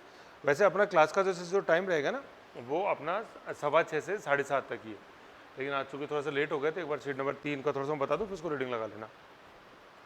तो 7:30 तक सही है वैसे, करीब 1 घंटे हो जाएगा, है ना? अब इसमें जैसे अपन जो पढ़ रहे थे, मैं बताया टाउन प्लानिंग के लिए जाना जाता है, तो प्लांट सिटी है, तो ये मैंने अभी लिखा है, मतलब जयपुर, बेंगलोर और चंडीगढ़। बेंगलोर क्या है? बेंगलोर भी ऑलमोस्ट, बेंगलोर की जो काउंटिंग होती है वेल प्लांट में, वो मध्यकालीन सिटीज़ में होती है। और बेंगलोर को जो वेल प्लांट बनाने वाला जो व्यक्ति था, वो मिर्ज़ा इस्माइल ही था। बेंगलोर के ऊपर लिख लो मिर्ज़ा इस्माइल। तो जयपुर और बेंगलोर दोनों एक समय मतलब चमके हुए हैं। हेलो ये देखो,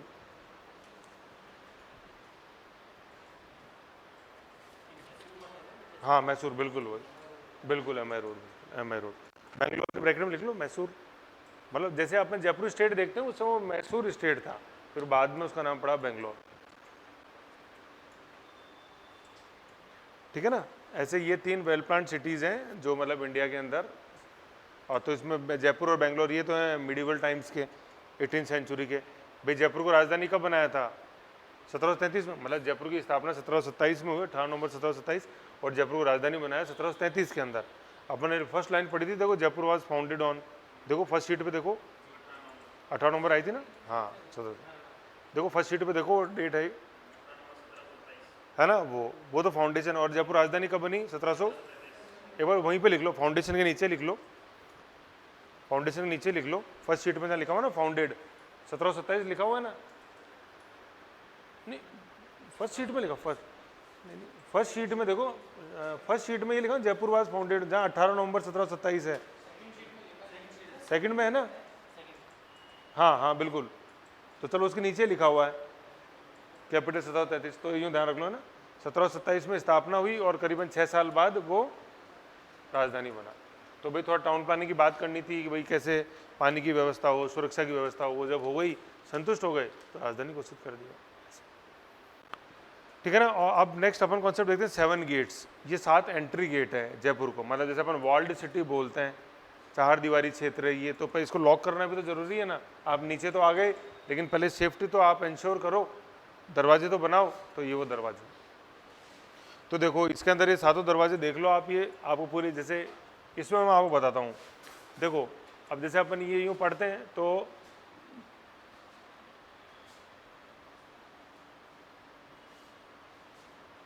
आओ, सबसे पहले अपन देखते हैं जोरावर सिंह गेट। तो जोरावर सिंह गेट वो ऑलमोस्ट यहाँ से लॉकड है, ये इतना, ठीक है ना, एग्जैक्ट नहीं है लेकिन धीरे धीरे आ जाएगा अभी। सूरज पोल है, ये सूरज पोल यहाँ से लॉकड है, ठीक है। फिर देखते हैं अपन घाट गेट, ये घाट गेट, ठीक। फिर सांगानेरी गेट, ये सांगानेरी गेट, ठीक है। फिर न्यू गेट, ये new gate. Then Ajmeri gate, ये अजमेरी गेट। नेक्स्ट अपन देखते हैं चांदपोल, ये चांद, ये वाला जैसे जो है, तो ये मतलब ये नाहरगढ़ पहाड़ी के अंदर ही जाके वो रास्ता घूम जाता है, तो इसलिए लॉक की जरूरत नहीं थी।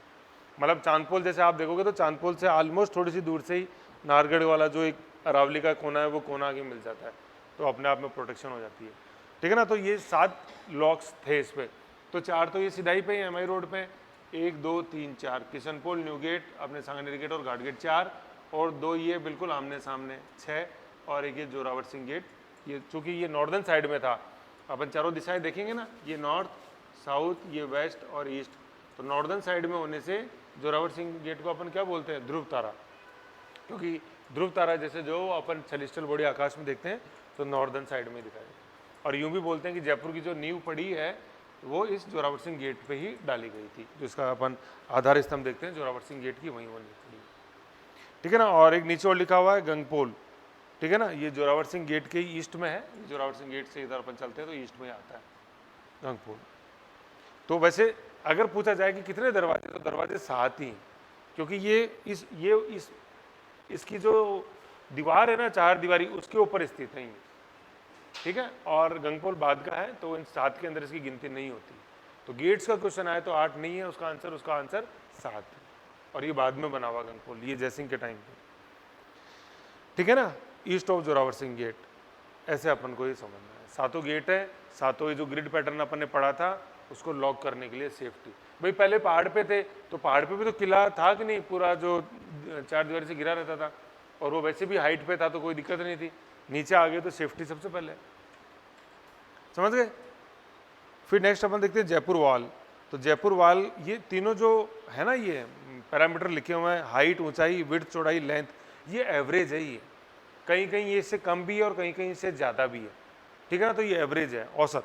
हाइट है करीबन 6 मीटर 18 फुट, ठीक है।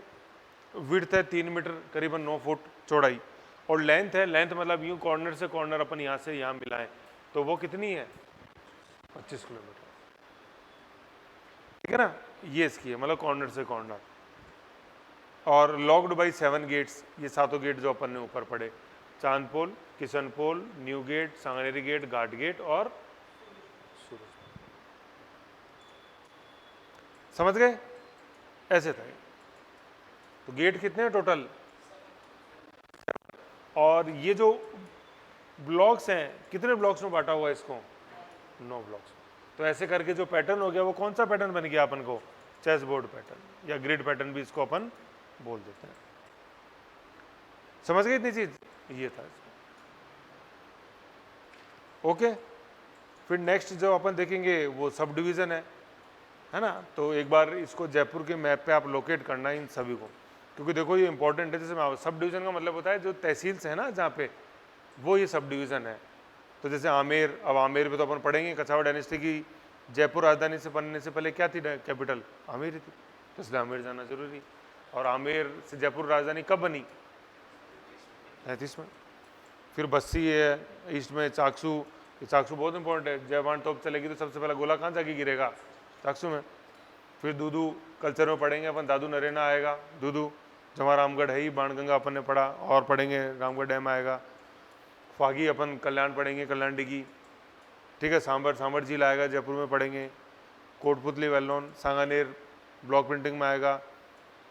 शाहपुरा का इतना कुछ नहीं। विराटनगर वेरी इंपॉर्टेंट, अशोक, है ना। थोड़ा थोड़ा मैं बता रहा हूँ ऐसे इनके आगे आप लिख लो, नहीं तो आप यूँ सोचोगे सर मैं सब डिवीजन पढ़ के क्या करूँगी, ये थोड़े पूछे थोड़ी जाएंगे, मैं क्या करूँ। मैं बता रहा हूँ ये कैसे अपने लिंक है सारे। अशोक, बाबरू अभिलेख जो है ना अशोक का, वो विराटनगर है।